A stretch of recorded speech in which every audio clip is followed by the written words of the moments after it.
Everybody, Patrick Connor here, and welcome to the Knuckles and Gloves podcast. Got some recapping to do, got some previewing to do, and got some history to talk about, which means I got my dude Aris Pina with me, CompuBox operator, fellow fight historian. Man, we're going. Aris, how you doing, man? Good, man. Really, really good. We had a very exciting and eventful weekend this past weekend in boxing, huh? With Canelo, the number one pound for pound, getting knocked off his perch. So yeah, to say the least, this was a lot to cover here. Yeah, man. I mean, anytime I said it last week. I said it was one of the first things that we talked about at the start of the show, previewing Dmitry Bivol's win over Saul Canelo Álvarez, was that Canelo Álvarez probably should be the top pound for pound fighter in the world. That there should be, maybe a little argument about it, but if he is top pound for pound fighter, that's cool. A lot of people would agree. And anytime that top pound for pound fighter loses, that's big news, dude. That's very big news.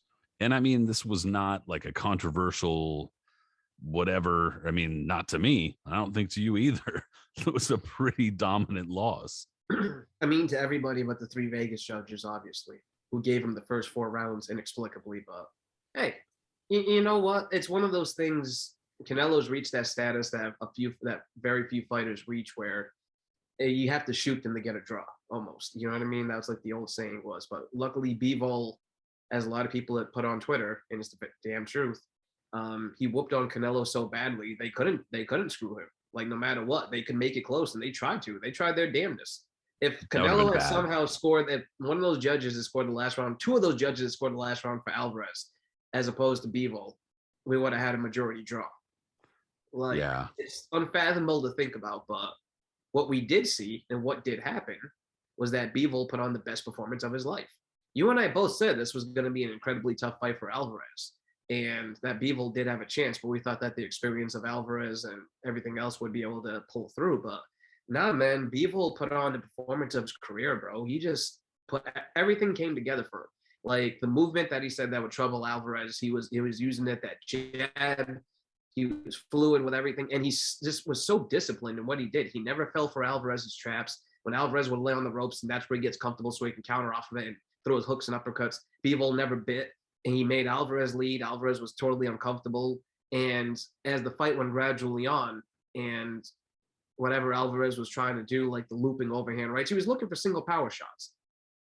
As he was bigger, he's not as fluid with his combinations. He doesn't throw as much, and his stamina was an issue as well. And Bivol was just just outworked him. He outboxed him, and his strategy worked better than what Álvarez did. It's not to say that Álvarez didn't have his moments. He landed some clean shots that obviously caught the eye of the judges, considering how close they made it. And he totally beat the hell out of Bivol's arm, a strategy that he's used in other fights. But at the end of the day, Bivol just was able to put it together. And like you said, man, it wasn't really close. I had it 9-3, and that's being kind of generous. Most people had it 10-2. But at the end of the day, Canelo Álvarez bit off a little bit more than he can chew with this venture. Not to say that that's a bad thing. Great fighters take risks. And as we're going to talk about in a little bit, when you take risks, sometimes you come up short, and it happens. But that's the thing about being a great fighter. You're not just sitting back and just being complacent. You're actually going out there and risking yourself against the best of each division. And you can't knock Álvarez for that. Yeah, we said it in the preview. I know that a lot of people, it's the what they call the availability heuristic, or like the bias, because we've seen Canelo a lot, haven't seen Dmitry Bivol nearly as much. And that's going to apply to nearly any boxing fan who isn't a really hardcore boxing fan or isn't a big fan of European boxing or something, right? Like, I mean, if you're not a hardcore boxing fan, there's a good chance you've seen Canelo Álvarez a bunch of times, and you've seen Dmitry Bivol like twice tops or something, right? Mm-hmm. So just based on that alone, I understand the idea that people are going to be surprised. They're going to say, where the fuck did this guy came? He came out of nowhere. When the reality is, no, he did not come out of nowhere. This guy is extremely experienced. He's been, been fighting on the international and world-class level since he was very young. in the amateurs and now well into the pros. This is not a guy who's, never been on a kind of bigger stage before. He has, obviously not this level. And this was, I think, on some level, a test for Dmitry Bivol. But we talked about it, so I think the correct take here is what you're saying. Downplaying Dmitry Bivol, like, as if to downplay Canelo Álvarez, is pretty shitty, in my opinion, and pretty stupid. Like saying, well, he's a nobody, and look, Canelo lost to a nobody. Look at this fucking guy. We've seen some of that. That's fucking bunk. And the idea that also we've seen a number of people downplaying now, especially on the heels of this, like as if they were waiting for Canelo to fucking lose just to be able to say his run over the last 2.5 years was bullshit. See, I told you he lost. That makes everything he's done in the last 2 years shit. I told you it was fucking overrated. No, dude. Just as we said on this last show, he's stayed more active than top level fighters overall, especially during the pandemic.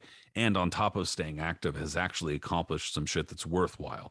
Obviously, the fighters that he's beating don't hold a fucking torch to the all-time great fighters that people want to. Well, what about Ray Robinson?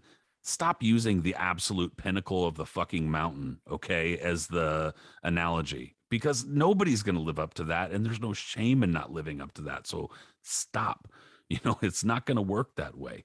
Nonetheless, what Canelo has been doing over the last few years, it is impressive. And as you said, he whatever the motivation, whether it's money, whether it's glory, legacy, testing himself, whatever it is, nobody really fucking knows.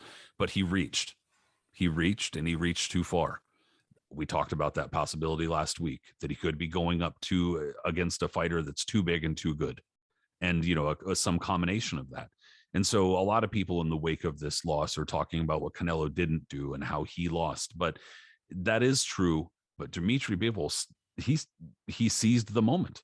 He absolutely stepped in and did what he was supposed to do when he was supposed to do it. He had an active jab, and he fought in a way a lot of people thought that he had kind of slid away from over the last handful of fights.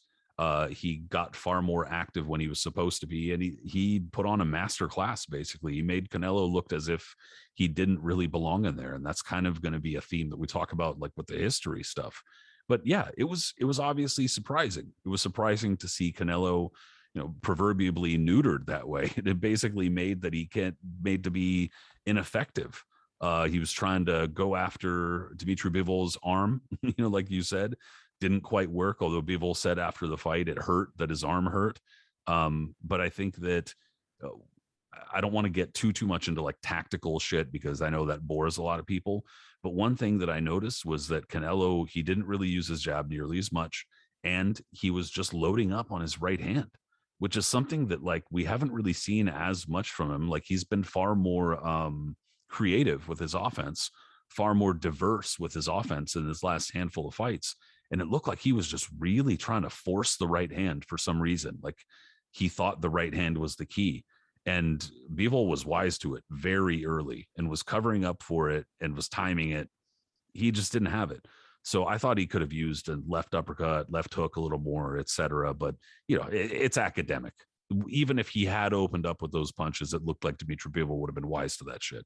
So it was a really impressive performance from Dmitry Bivol. And and my question to you is, does Canelo fucking go back into this rematch? Dude, that sounds like a really bad idea to me.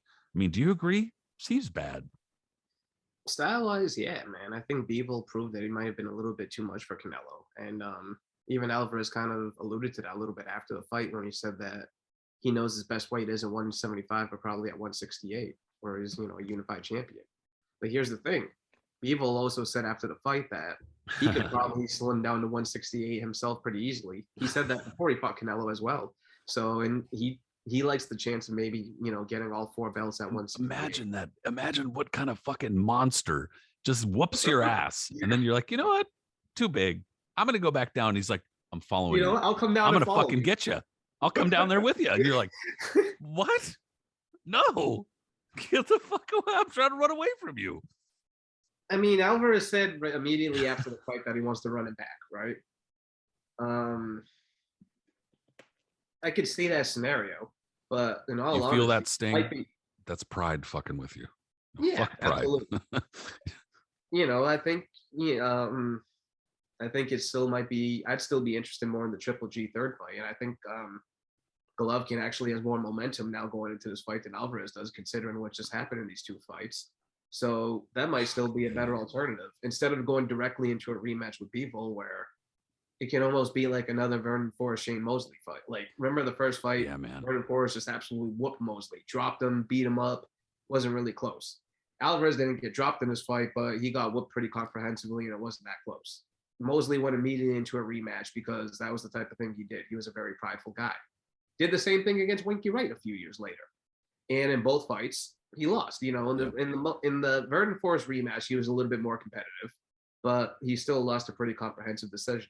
Same thing in the second Winky Wright fight. And I think the boxing consensus right now is if Bivol and Alvarez fought again immediately afterwards, what's already happened, even though Alvarez probably would, you know, be a little bit more aggressive or try to change tactics, or maybe not be a vegan this time, whatever he's going to do. I have no idea. But you can't think Bivol wouldn't improve off of his performance either. He already knows what he's against and what he's dealing with. So, I mean, look, dude, I have nothing against veganism whatsoever. So like, this is not. Of course not. I was just throwing out there. No, and I know you don't either. Because of the Mexican meat thing from earlier. Remember when everyone was like, "Oh yeah, it tainted meat," and he got tested positive for something ridiculous. And he was talking about his favorite food is tacos, which I 100% respect. I also extremely love tacos myself, but I just seems like I don't know. Whatever, dude. It's all good. Veganism's cool. I just don't know why you would switch it up like that, especially if you're like getting bigger. You waited. Yeah, I don't know. Yeah, like our friend Corey Erdman would be like really an expert on that because he practiced as a vegan, and so he would know better than I ever would. But well, and I don't. And it's for me, it's not that he's switching to veganism. It's just that he's changing it all. Like it would be like if he were vegan before, but then decided to eat meat. Like I just don't know why Tim Bradley did actually at one point. Didn't like Bradley become a vegan while he was in training for his fights, and then would kind of switch back? Because clearly we've seen him eating on his, you know, with his bacon sandwiches he ate on. He's sitting there eating and calling the I fucking Timmy. This is a bacon and bread sandwich, Tess. The Japans. Yeah, Tim Bradley, dude. I mean, he at this point it's like comic relief. But yeah, I think so. I think he did, but I just don't know why you would switch it like that if you haven't before. You know, it seems like a bad idea, and it seems like something that people could easily point to and go, "Oh, it's the vegan," and that's what people are doing. But the main thing is, I think 175 in general is just too much of a stretch for Alvarez. And I totally agree. And I think when we look back at the circumstances of the Kovalev fight, I think that's a little more clear. As we talked about too, that Kovalev was already damaged goods that fight. Here, he had a quick turnaround from a brutal fight with Yarde. He had a lot of stuff going on. Yeah, he got hurt real bad against Yard too. Like, so I mean, he got hurt real bad against Yard. So I mean, it was almost kind of like seemed to me almost like ill-advised that he would even get back in. But the money, yeah, made him a lot. He don't do that. But you know, I wouldn't. This not a cherry pick. Is Canelo's always cherry picked everybody. That was a big challenge that everybody was like really intrigued by. And to Kovalev's credit, he was very competitive for the first half of the fight, but you know, until he fell apart. But I mean, yeah, it was one of those things. I want to say Alvarez took him lightly, but like you can see, there wasn't the way he's fought in other past fights and the discipline he had, it just wasn't here. Maybe it was. I think it just was because 175 is just a little bit too much for him. Like the way he moved up, you can see he was noticeably a little bit slower. As he's moved up in weight, he's never been like super fast on his feet. Like he's nimble and he has, you know, quick movement, but he's not a guy that's going to be like moving around really quick. Like Bivol was able to move around him pretty comprehensively. Also as well, he his fatigue, which he's also had issues with in the past, really crept up on him much more in this fight. He's bigger now. He's asked to weight, you know, there's no catch weight for him or anything like that. He's carrying on more weight, and like you said, with all the times he's throwing those single power shots, he was putting everything behind it. Kind of like how he's hitting those bags in the highlight videos that we see. Yeah. And if you watch that, like those take energy out of you. You know what I mean? Those are all like home run hits all the time. It's not just trying to set up shots. There was a couple of times he'd do that, but for the most part, like you said, every time he was going for his arm, boom. Or if he was going for a right hand, he'd throw like a wing and really, really hard right, and then like an uppercut type thing. And it'd be like a brief flurry, but then you see him come back and like have to take a gasp of breath, you know. So Yeah, dude. And he was whiffing in a number. Like I said, he was loading up. Bivol was wise to it. He saw that shit. You know, like Mhm. we saw it. Like it was so obvious that that's what he was looking for. And yeah, those kinds of misses, man, they really seem to be taking it out of him. And then I think that it was also he looked visibly frustrated. Totally. You know, this is not a plug whatsoever, but we were on the ppv.com chat for CaneloBivol, or for Bivol Canelo, we should say. And so that was like what the people were saying in the chat as the fight wore on, that Canelo looked frustrated, that he looked like he was, you know, pissed that he wasn't able to really get anything going, that he was losing momentum. You could visibly see it. And a lot of that had to do with that strategy of having to like wing punches. I mean, there's a lot to point to here, and I don't want to just start kind of like picking at excuses for why Canelo lost, or say like, oh, it's because of this thing or that thing. But just in general, when fighters move up a division, one thing I've never totally understood, and this especially I think bears out when you look at a number of fighters from history who had moved up. A lot of the time they didn't hit the limit. They didn't max out at that division's limit when they moved up. You know what I'm saying? Like if they went from middleweight to light heavyweight, they were still weighing like 167. They weren't just going from 160 to 175. You know what I mean? Like, and so I Totally. don't know why Canelo wouldn't just hit like 170 or 169. Nice. You know, Well, some that's what a shit. lot of guys in history would do. Like you said, they would come in a lot lighter, sometimes not even in the same division almost.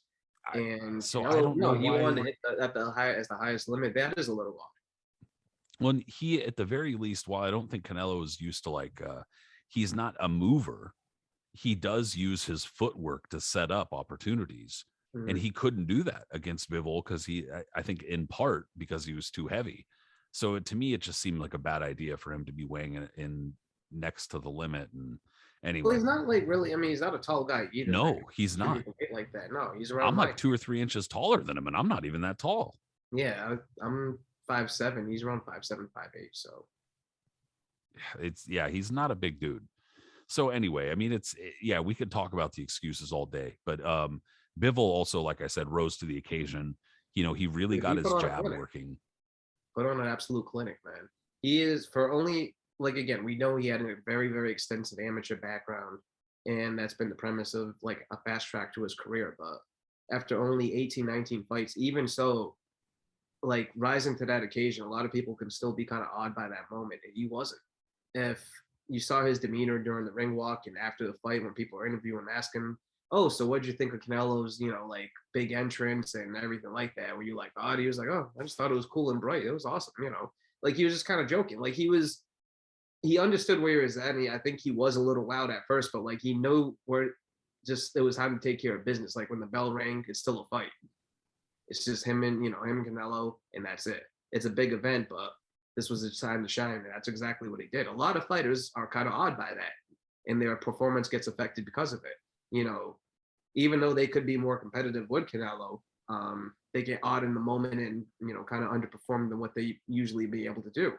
And Bivol instead rose to the occasion and just not even rose to it, but surpassed it.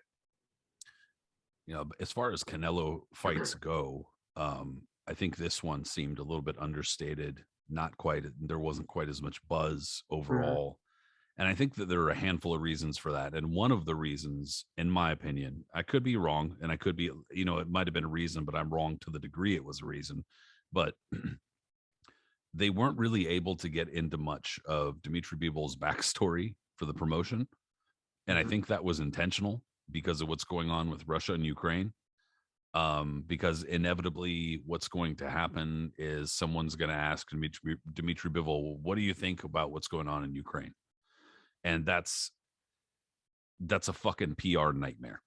Totally. Just even being asked that question, because the only way to answer it is like the most diplomatic way possible. Like, oh, I'm just an athlete.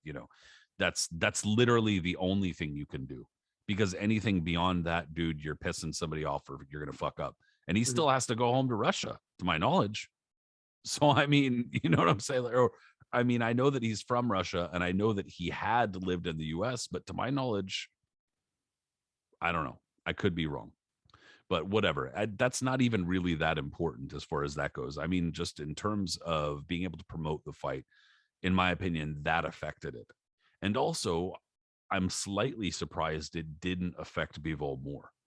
Just because I don't know, I figured it would. I figured that it might be added pressure on him or whatever. But again, even if it was, he overcame it very easily.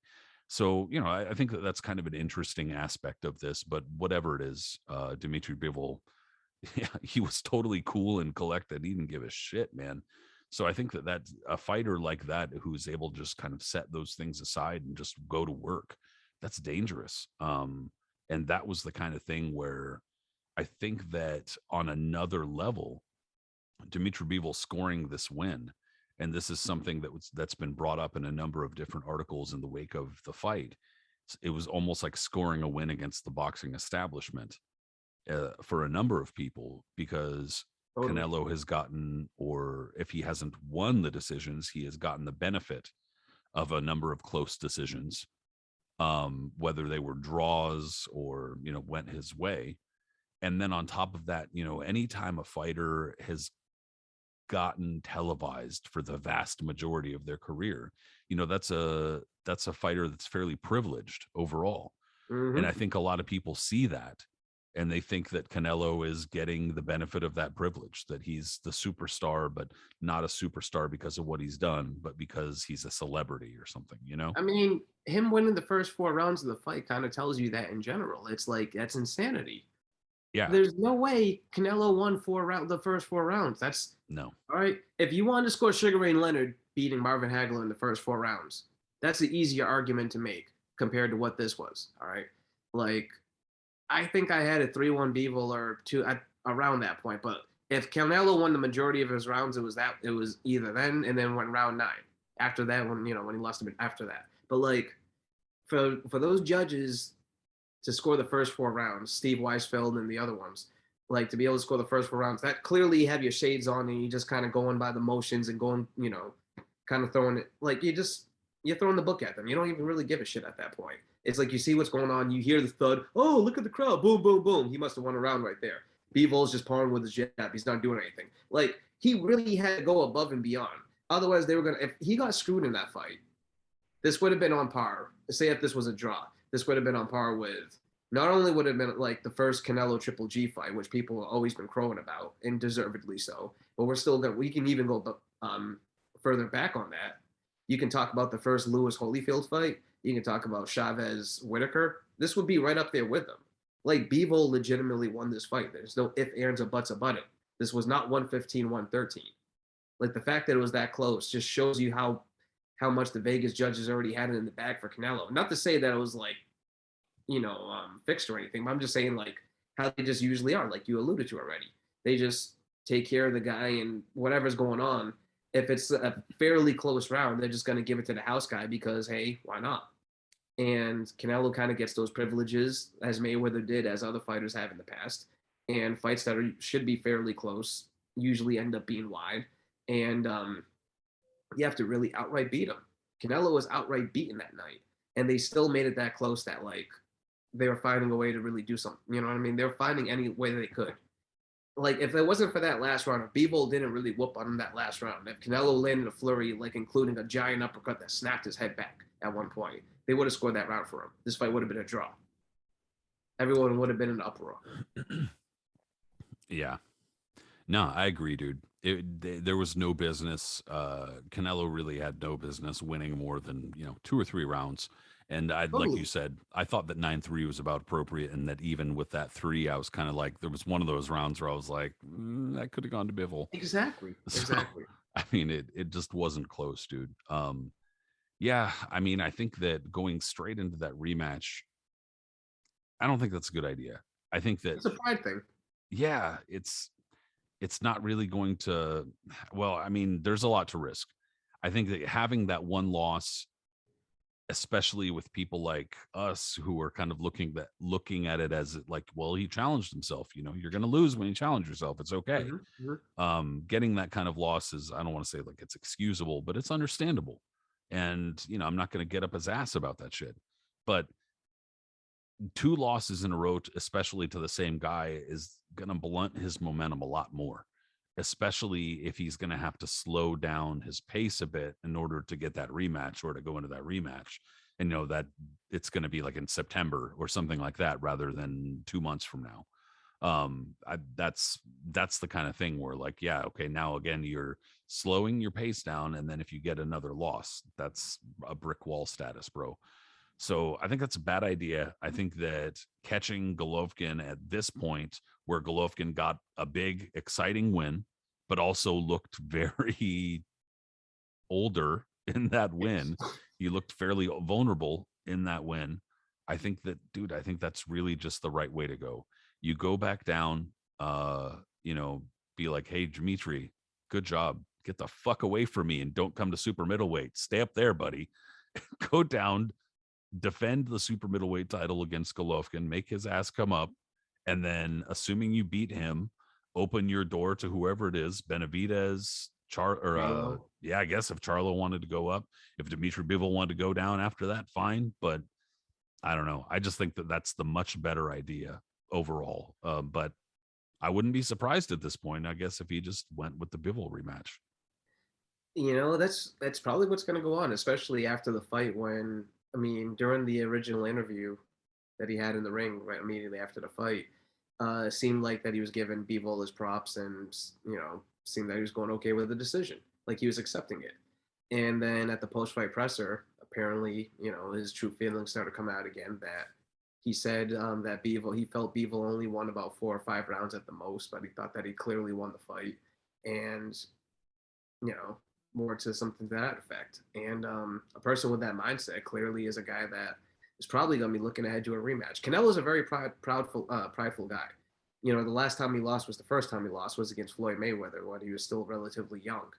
And, the way he talks and the way he feels, he does feel like he's the king of the boxing world, and he feels that he's going to be an all-time great one day. And for him to take a loss like this in a fight that he thought he was clearly going to win, and he did before the fight. I'm not to say that he didn't take it seriously, but like, he was very confident beforehand. Oh, Bivol can't do anything I haven't seen before. Was anything, I don't care. Like, he was just very matter-of-factly thinking ahead that whatever he did, it would work again, and that he'd be able to, push through him and then go on to the Triple G fight. And it didn't work out that way. He got visibly frustrated throughout the fight and ended up losing. And it's like, with that happening now, you got to wonder. He's going to try to make the proper adjustments in this one. He's going to think about what he's going to have to do. It's going to be like festering with him for a little bit, after watching the tape and all the other stuff. But I think he's probably going to go into an immediate rematch. A guy like this and losing to someone that he felt that he clearly could have beat, and the fact that he lost in his bid to become a light heavyweight champion again is going to like push him more, as opposed to fighting guys like Benavidez and Charlo, who, even though they'd be really top challengers and a lot of people would love to see them, including you and I, he doesn't feel that as the challenge as a guy, as opposed to someone who just beat him. If that makes sense. It does. It does make sense. And I think that that's spot on. And I think that that's kind of like the proof's in the freaking pudding, bro. He just got beat. And so now he feels as though, well, that's the challenge. That dude just beat me. I got to get back and beat him. Totally. I'm not saying I agree. I'm like, I obviously don't understand because I'm not a world-class fucking anything, but like I get it. I get it from his perspective. I'll say this too, it's a dangerous game. Very. And I'll say this too. At least this fucking curved to talk about him trying to fight Usyk. No offense. I'm sure some people would find it to be interesting or whatever, but this isn't Roy Jones fighting John Ruiz. Usyk would have actually just slapped him badly if he thought what Bivol did to him was bad. And I like Canelo. Don't get me wrong. I think he's a great fighter. Obviously, a lock for the Hall of Fame and all this other stuff. But like, that just, you want to talk about a step too far. I mean, yeah, man. I mean, and that's it. Bivol's a little bit more active. He's even a couple inches larger than Dmitry Bivol, or did I say Usyk? Sorry, Usyk's a little more active. He's a little more, got a couple inches on Dmitry Bivol. Like that would have been massacre status. Because to me, Canelo started looking in the last, the latter half of the 10th round, 11th round, 12th round. He started almost looking like this. He's like, I'm proud of this guy making through this. This is kind of a brave performance. He's starting to get whooped on a little bit. like the last couple of rounds, he was looking very tired. And there were a couple points at which it almost looked like if Bivol had really stepped it up, he could have Totally. stopped him, not because he was hurt, but because he was so tired and Totally. exhausted. And like Yeah. he just wasn't punching back. And I was just thinking, man, yeah, when you said that after the fight, imagine if people are talking about Usyk and shit like that. And I was like, dude, if he would have gotten like that against Usyk, it would have been night status, bro. I mean, Clearly. yeah.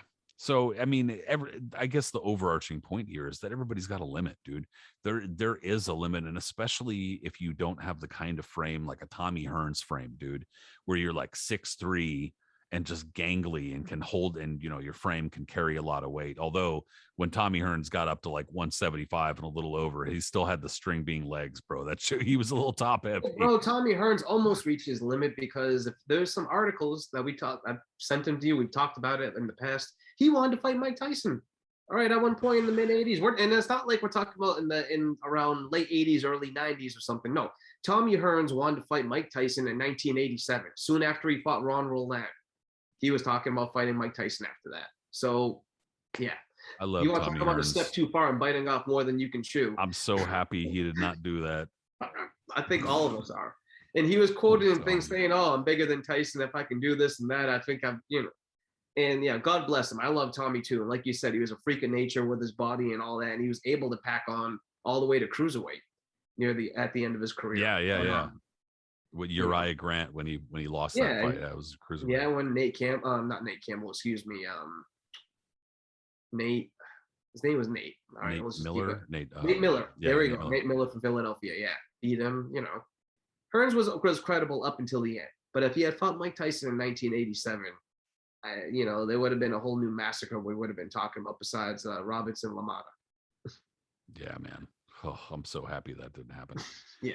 So well, look, I don't think that either of us were shocked by this verdict. I think that what was surprising was how thorough it was, because I think that we both expected a little bit more oomph from Canelo. I think a lot of people did, really. I mean, I don't think that it's wrong to expect that, but it wasn't shocking to us that it happened. It was just shocking the way that it happened. And man, yeah, it was, I will say though, I think that seeing those kind of verdicts every so often, it's good. It's good to have stuff shaken up. It's good to kind of have the status quo upset a little bit. And also on top of that, it's good to have a new entrant in Dmitry Bivol into, I'm not going to say like pound for pound, but I mean, now he's kind of arrived. He's there. More people than ever before are going to want to see, well, what about that guy that beat Canelo? You know, even if they don't rematch, they're going to want to see what happens with that guy. So it's, I think overall a good thing. This was like huge. This was for Bivol's career. You can see the joy in his face. This is the biggest fight of his career at this point. Probably will be the biggest fight of his career. Maybe we don't know what's going to happen in his future, but like this was huge. And for him to beat not only the top pound for pound guy, but a guy that like people were comparing to like a generational talent and what he was doing and chasing history and all this stuff, like this was huge. And to actually get a decision against them, which a lot of people have come close, but it's just almost next to impossible. Again, huge. So Bivol's on top of the world.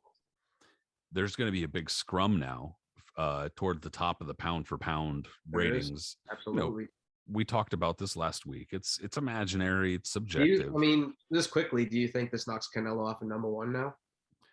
I think that's a really interesting question. I think that it probably does, but I seen people putting him down at like 6, 7, 8, and I'm like, no, not even close. Come on, bro. Like, come on. If you want to put him at number 3, then that's even like really pushing it. But like, I feel like moving him much doesn't make a lot of sense, because it's not as if he was beaten by a fellow super middleweight or somebody at middleweight. He moved up and lost to somebody in a different division. Now, I guess the argument could be that, well, that's what pound for pound's for, is, weight being equal, the skills are blah, blah, blah. I mean, whatever. Like I said, it's subjective, it's imaginary. So you could use it however you want. I mean, you can apply whatever criteria you want. But if you're talking about what a fighter has done lately and what that matters on a pound for pound level, I just don't see it changing that much. You want to put him down to like 3 or 4 or something, that, whatever. I think that's kind of pushing it, but I just don't really see. I don't think that this loss to Dmitry Bivol all of a sudden erases what he's done in the last like 2 to Totally. 3 years. And then what I had said earlier on Twitter is that what other fighters in the last 2-3 years have fought on this level with the same success? There are a handful of fighters who have fought on that level, but most of them have losses. Most Mhm. of them, have more losses. Nothing wrong with it. Obviously, we would prefer a fighter to challenge themselves and lose than to just never challenge themselves. But Totally. that's my argument, is that there just aren't very many fighters, period. Chasing Maybe greatness 2 or like 3 that. other fighters who have fought on that level for the same time frame. Mhm. So I just don't see a great argument. And if you're talking about bouncing them all around, I think that there's probably an agenda behind your argument, I got you. Absolutely. you know? Totally. Totally. It's especially like you said, the way the boxing world is now too, man. Everybody's just kind of complacent. Everyone's like, well, you got to show me the money. Well, I'm on this network and blah blah blah. Canelo is the one guy who is willing to challenge whoever it is and has the power to be able to do so because he's above the networks. He's above everything. So if he's And choosing is. you, you're the one who feels privileged to be like, hey, I want to fight you next. Okay, I'm not tied to anybody. I'll go to Showtime to be able to do this. Well, I want to fight a guy on the zone now. I'm going to switch over to this one. Hell, he can anything he wants to do, man. He can bring back Viewer's Choice from the early '90s on pay-per-view if he wanted to. Like he had that type of power. So it's for Bivol now. I mean, he might be. I'm sure a lot of people are saying he should crack the top 10, and maybe so. Like a lot of people are calling for Shakur Stevenson to crack the top 10 after this fight, and I would make a better case for Bivol doing it after because I think it's a more significant win. Um, for the lower case. Like I'm not going to say put him in the top 5 or anything like that, but if you want to put him around like 8, 9, or 10, then he definitely deserves a case for that. Especially if you look at his resume too and who he's beaten before then. So yeah, there's a lot of shakeup. There's a lot of things going on, and this is the beauty of boxing, man. For the fact that the number one pound for pound was able to get beat and beat comprehensively like that is always a positive. I mean, I'm sure a lot of fans are very devastated. A lot of people are devastated, but this develops a scrum now that is going to produce a lot of excitement, and I'm excited for it. I'm sure you are too. I am. And I think that this also, I mean, I'm not going to say that Canelo losing increases the chance of Spence Crawford happening, but maybe it Mhm. does, even just a little bit, because maybe now Spence and Crawford want that fucking number one spot. Maybe now they say, well, there's going to be an argument now. I mean, Shall see, bro. is Let's the hope so. Let's hope so. yeah, All right. like I'm not gonna try to convince myself something weird, but I hope so. I hope so. But before we get to this history stuff, though, dude, I did want to ask you. This weekend we have a very good fight. We have a good rematch between, dude. I swear, I freaking swear, bro. Jermell Charlo and Brian Castaño. I Mhm. am. I'm honestly excited for this because that first fight was like That fight first of the fight was awesome, man. that was fight of the year level status. It was back and forth. It was a very, very good fight. And, And their styles mesh so well. It's like peanut butter and jelly. You like peanut butter and jelly, I hope. I do like peanut butter and jelly Oh, as long as okay. it's the correct jelly. But yes, I do No, like yeah, peanut you butter gotta have the right ratio. But I'm just saying, like their styles just mesh really well together, like some shit like that. You know what I mean? And when you gotta, and you always know that if you get two styles like that they're always gonna produce good fights. There's no way there's gonna have like a dud in between at some point. Yeah, dude, there was something about like Castano was able to get Charlo to trade more than he wanted to, Mhm. but then like, Charlo was able to kind of pull it out a little bit here and there. That was a really exciting fight. Man, yeah. I was surprised actually that they're going back into a rematch as soon as they are because it's the Kudos to kind of both fight. guys. What's that? I say kudos to both of them, but when Oh you think yeah. about it, that's the best thing that they can do because who else is around them that's as enticing as fighting each other again? And I mean, I guess it makes sense. It makes sense for them to do it because it's for the Ring Junior Middleweight Championship. Mhm. It's a big fight. It was a big fight the first time. It was an exciting fight. I was almost talking about like on the level of like they could use some rest. Like it was a pretty brutal fight. I thought that they would both kind of like get a win and then come back to it. Nah, man, they're going right back for it, and I respect that. But I think that they're both the kind of fighters that. I mean, I know Jermell Charlo, he's not cool with getting the draw. He doesn't like the verdict in that first fight. He's talking about proud fighters.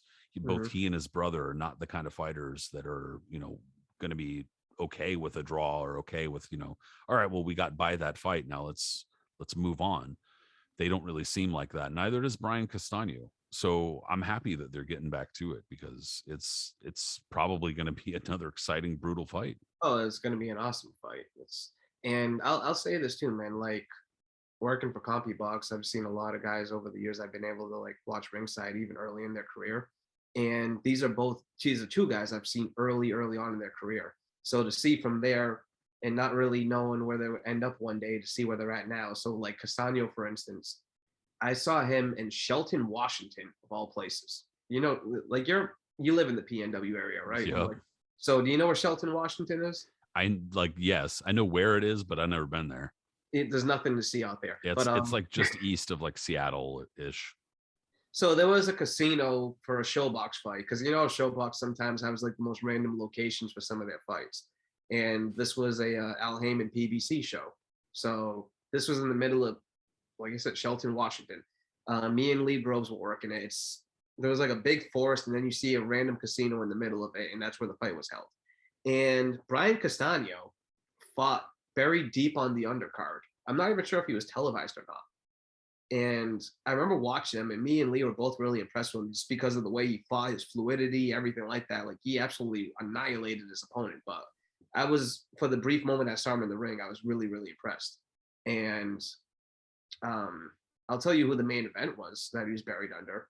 Dominic Wade against Sam Solomon. Wow. Yeah. Wowzers. He's definitely Australian middleweight Sam Solomon. Yeah, he's definitely grown leaps and bounds since then. And then as it comes to Jermell Charlo, years ago, we're talking probably close to a decade now. I want to say it was probably an Adonis Stevenson fight, because that's probably why it was in Montreal or Quebec or wherever it was held. But it was either that, or it might have been like a DeGale fight, James DeGale against Lucien Boutte. One of those around that time. So that gives you like a timeline of when it was. But he was still young in his career, and he was fighting a guy by the name of Charlie Oda, who was a tough fighter from the mid 2010s and stuff like that. And he went the distance. I think he got knocked down briefly in the fight, and it was like a kind of tough one that he had to struggle through before he won a decision. And so just to give you an idea, I watched both of them, seeing all that, and then to see them both come through, especially both Charlo brothers, like develop the way they have, man, it's been absolutely awesome. I'm fans of both guys. Like you said, they produced one of the best fights of the year, and this fight's a can't miss. Like I said, we've been getting so much good back-to-back action now. We had Katie Taylor and Amanda Serrano and Shakur Stevenson's coronation a week or so ago. Now this past weekend, we just had the huge upset with Canelo Álvarez, and now we have this fight coming up. Like, this is, perfect for boxing fans. Yeah, I couldn't really ask for a whole lot more action personally. I mean, and there's only so much you can. We're getting spoiled right now. As much as we complain, and we have a whole lot of rights to complain for a bunch of shit, but like, this is really good right now. I'm very, very happy. No question, dude. Absolutely no question. The action's been really good. The fights have been really good. There's only so much you can do as far as, ensuring that the fights are good. You can't guarantee the fights are going to be good, but you can only match them up on paper how they're supposed to be matched up. And they have been. They've been matched really well. They've Yep. produced. Last weekend was fun. And actually, I guess I didn't even think about it until you said something, but I saw Jermell Charlo knock out Dennis Douglin. Mama's boy. Mm-hmm. Bro, that was either 2012 or 2013. God damn. Yeah. The Charlo brothers have been around a long time, man. They were like, they're two of Al Heyman's earlier fighters too. Like, a lot of people, I'm not sure if a lot of people realize that, but they've been around a long time. That was on the, well, and I mean, some of the circumstances since then have kind of been like, that was on the undercard of Josecito Lopez and Victor Ortiz. Oh, wow. Okay. Yeah. That was the old upset special. That was a Golden Boy card. And when you look at the fighters on that card, and like almost all of them wound up at PBC, it's kind of like, the promoter of record is Richard Schaefer, and it's kind of like, like you start to see the wheels rolling on a lot of the shit that was going to be happening over the next few Because you years on started some of these seeing cards. Wilder, you started seeing Broner, Keith Thurman, Yep. Dan Garcia. You start seeing all these fighters who eventually trickled to PBC. I'm just saying, Tricky Dick Schaefer. Wooza. That's a podcast episode for another day, I guess, one day, right? Yeah, well, ain't going to be in the good graces of a lot of people on social media, but it is what it is. But, I actually forgot about that till you said something, dude. That was on the undercard of Josecito Lopez versus Victor Ortiz. Humberto Soto, I want to say, fought on that card. Yeah, dude, that was Omar Figueroa Jr. I mean, I've the Charlos are kind of polarizing to some people. You either really like their attitude or you find them abrasive and crazy. But like, I like those. I like that type of attitude. I grew up watching wrestling, and the people that are really obnoxious and crazy and over the top, I've always kind of like, gravitated towards. So I'm a fan of the Charlo brothers. Well, that attitude era is when shit really resuscitated, I'm saying, yeah, bro. I'm a product of the Stone Cold. I first became a fan of the Hulk Hogan, late Andre the Giant, Earthquake, Ultimate Warrior, Macho Man era. But like, obviously, my golden years of like a young teenager was in the Austin Rock attitude era of just shit being absolutely wild and anything goes on television. So yeah. Yeah, the pelvic thrust with that was, and that's the most minor thing going on TV back then, considering all the other wild stuff. No shit. I brought up Val Venus the other day, dude. Like, looking back, some of that fool was just like, what was up? Dude, Val Venus is an awful human now, so we shouldn't even bring him up, Mr. Conspiracy theory, wild ass. Yeah, he's a whole other bag. I didn't even know that, but I just trust me, bro. He sucks. That doesn't surprise me whatsoever, though. Yeah, man. The big Valboski, not a good dude. No, not particularly. But dude, the Charlos, like, I mean, I get it. You know what I'm saying? I understand what a lot of people are saying. I just think they're wrong because the shit they say is just like, this is a sport of gentlemen. No, it's not. You're supposed to be nice. No, you're not. You're fucking punching people. Like, you're supposed to be respectable. Says who? Like, it's no. So I mean, you can still be a gentleman and knock a dude's head off, like, but there's only so many Alexis Arguellos to go around. Well, yeah, you don't have to. I know, but that's the whole point, is that like there's room for all sorts of personalities and kinds of people. And I'm not saying I want awful human beings hanging around the sport, but I'm saying in terms of like, sportsmanship, I'm not saying awful sportsmanship, like kicking a dude after you knock him down, but I'm talking about like, you knock somebody clean out, and then after they get up and like their corner is like, oh, hey, good fight. And you're like, fuck you, like, you were talking shit beforehand. Go fuck yourself. Yeah, totally. If somebody's mad, there's nothing like what, I don't understand why all of a sudden that's against the decorum of boxing. People can be mad, it happens. Like, and so, and from that perspective, I do like the Charlos, dude, because they, as they say, they keep that shit real, bro. Like, like fools were talking shit before the fight, knocks his ass out. Are you okay, bitch? Like, it's funny to me. I'm not saying everybody should do it, but it's funny. Yeah, man. I mean, you just gotta take it with a grain. Like, if you don't take it seriously and be like, oh, they're really, what they're saying is really bad, or look at them, always getting into a confrontation. That's just who they are, man. Like, personalities like that, they've been around in boxing all the time. Like, would you have liked Camacho then if you're a fan back in the 80s and early 90s, and the way he was always wilding out? Or how about half of these fools that these people are putting on a pedestal did the same shit? They just look past it. About people saying, oh, the Charlos are always so aggressive, they're always ready to start a fight. Then what about if you watch Larry Holmes in the early 80s when he was heavyweight champion, taking swipes at Jerry Cooney every chance he got, when he was having an interview with Howard Cosell or doing something? Like, Holmes was a very angry individual, man. He jumps off a car and drop kicked Trevor Burbick. All right, like, this has happened throughout history. Yeah, so, well, like, Jenny Yeah. Jenny from the thing. And all of a sudden you say, Larry Holmes kicked me and punched me. Bow. Yeah, done. And then Arsenio Hall, I'll say this before we get to our history part really, really quick. Arsenio Hall sitting with Muhammad Ali on an episode of the show in the early 90s. And they're going through one of his books he wrote with Tom Hauser. And Arsenio and Ali got quiet for a moment, and Arsenio goes, "Is Larry Holmes mentioned in this book?" And Ali kind of looks at me and goes, he was like, "Oh, hold on, let me ask you something really quick." He said, "What's going on with Larry Holmes?" He was like, "No, I really got," and the crowd starts laughing because they always laugh. He was like, "What's wrong with him?" He was like, "Larry Holmes recently jumped off of a car after a boxing match recently, and now I heard he's singing. What's going on with Larry Holmes?" He was like, "What's wrong?" And the crowd starts cracking up laughing, right? And Ali just kind of like went along with it, whispered something in his ear, like joking. And Arsenio was like, "Oh, okay, now that makes sense." What But is I it just with? love that comment. He was like, "Now I heard he's singing. What's wrong Yeah, with what him?" is it with former heavyweight champions and trying to sing? What is it with these guys? I don't know, man. Almost I none don't of them know. can do it. Oh Jesus, dude. But Well, speaking of, like you said, with Canelo, man, and throughout history, there's been a lot of guys that have bitten off more than they can chew. You know, a lot of people chasing greatness. A lot of great fighters still ended up being Hall of Famers, still ended up as all-time greats.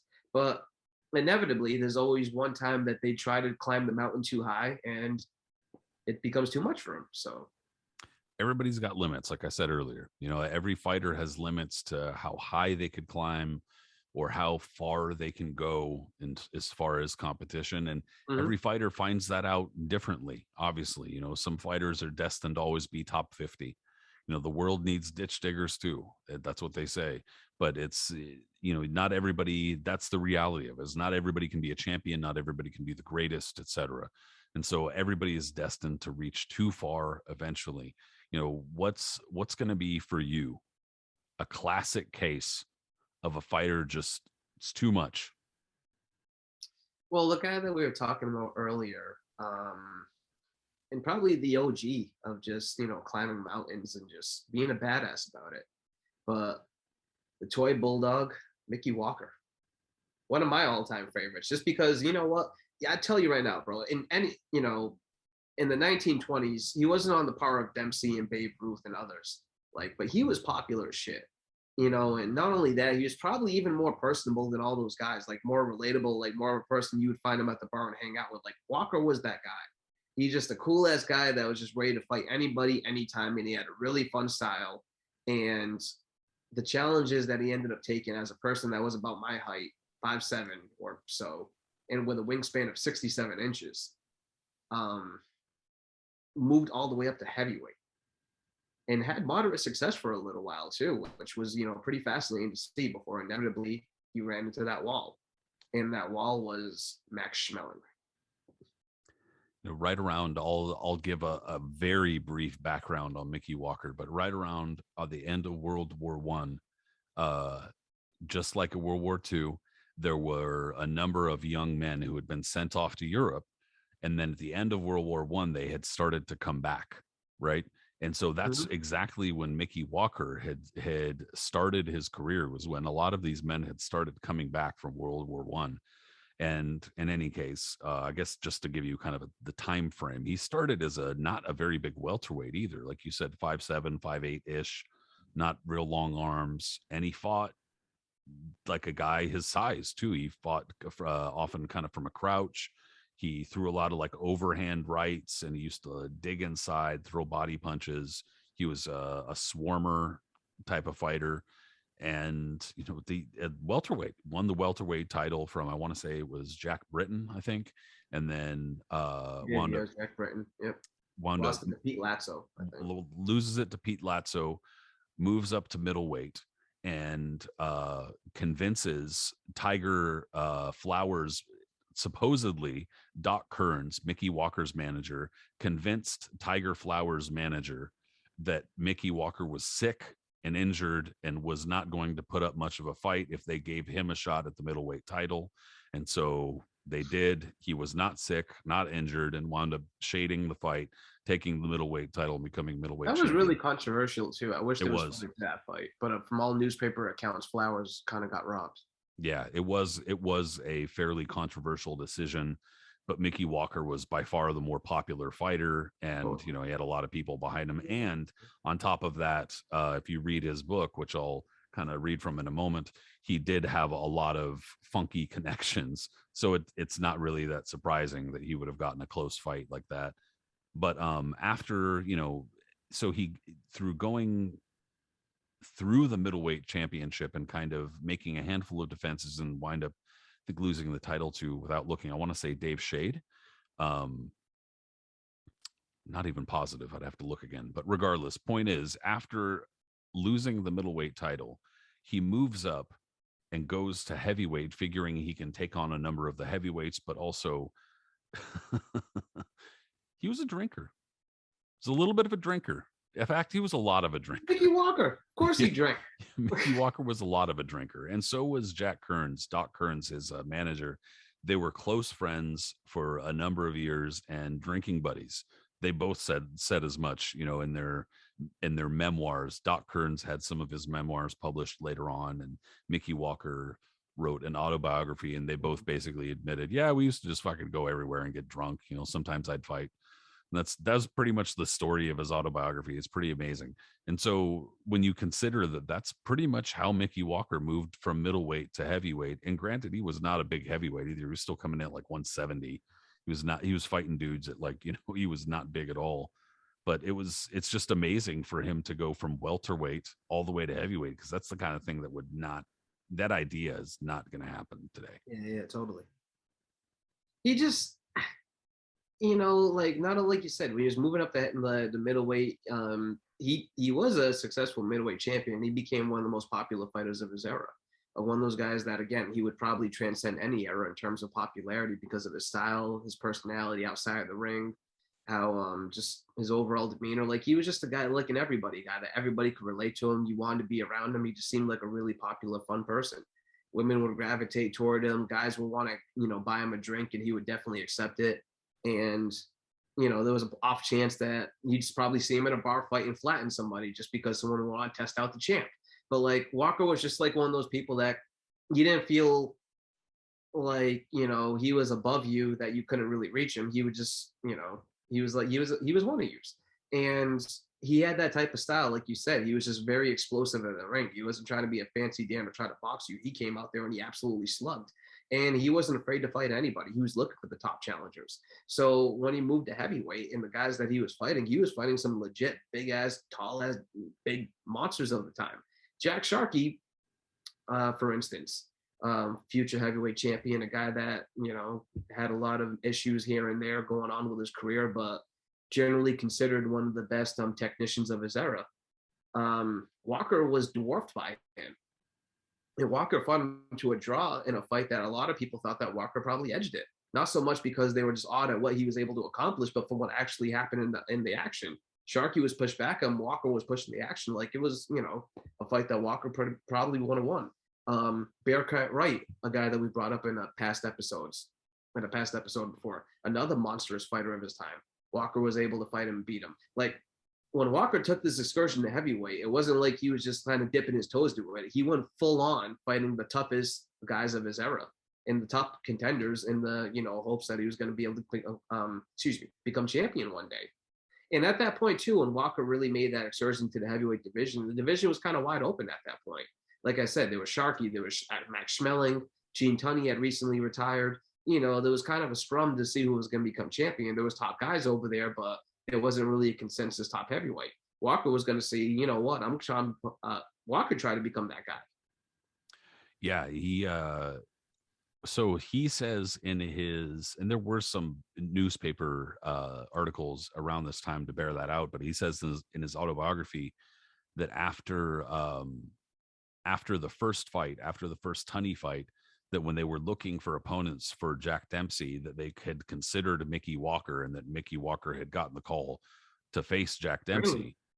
And that, yeah, but that, I mean, there would have been a lot of hangups there, because Jack Dempsey was in litigation with Doc Kearns that fight wouldn't have happened for a long time. Mickey Walker was close to Doc Kearns, and you know, Doc Kearns had managed Jack Dempsey for a number of years, et cetera, et cetera. So I mean, making that, I don't even know how actually close it was to being made, but Mickey Walker says that they called him and they talked to him about it, and that he said that he would have been willing to do it. And at that point, Mickey Walker could have maybe beat him.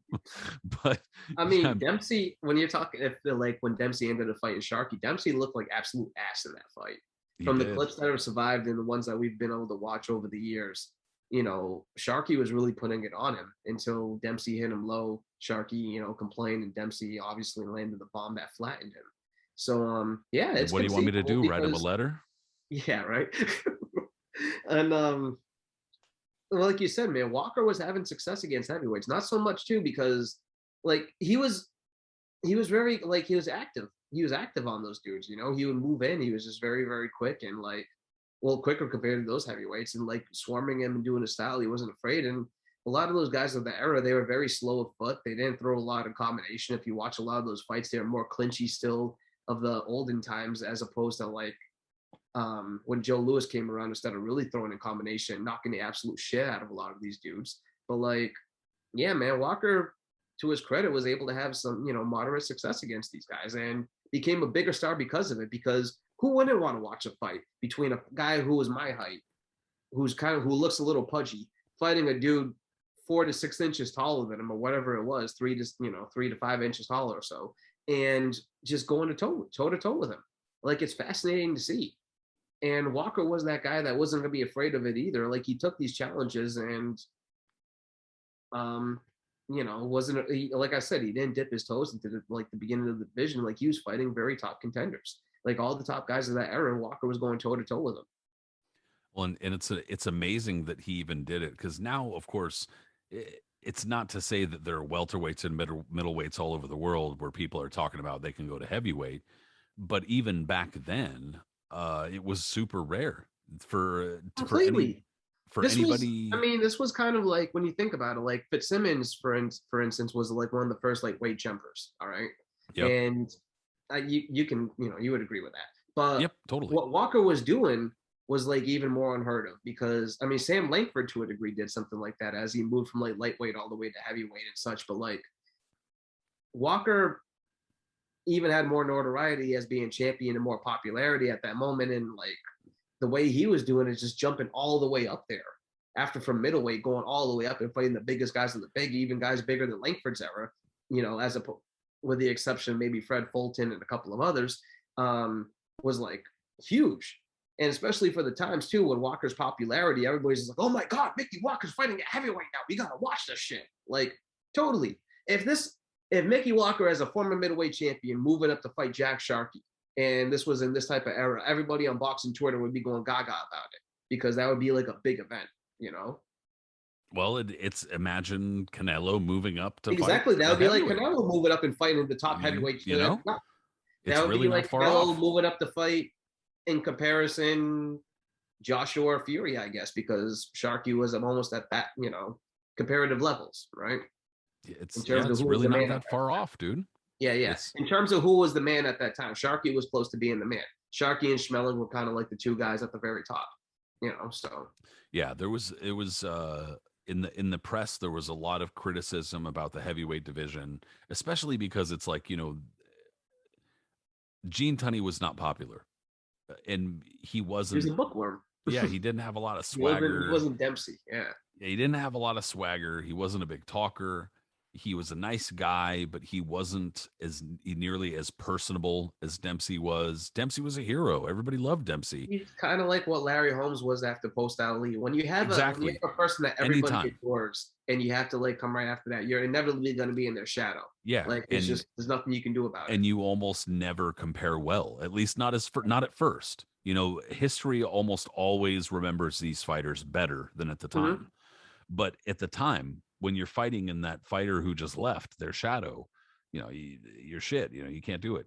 And so a lot of these fighters who were coming up at heavyweight and the titles getting kind of passed around, Max Schmeling winds up winning the heavyweight championship. And I know I'm kind of jumping around time-wise, but just to illustrate how writers and the public felt about the heavyweight division at this time, when Max Schmeling wins the heavyweight title on a DQ for the first time in history, mm-hmm. people hated that shit. People talked a lot of trash, even though you see Schmeling being picked. No one in boxing history at that point ever seen a fighter win a championship being carried back to his corner, holding his groin and just looking in agony while his manager is crying foul and fixed, and all this. Yeah, and supposedly afterward they showed the cup, and it was like a steel cup that had been like dented. Right? Yeah, and I mean, if that's legit, then holy shit, give this man a pension like right now.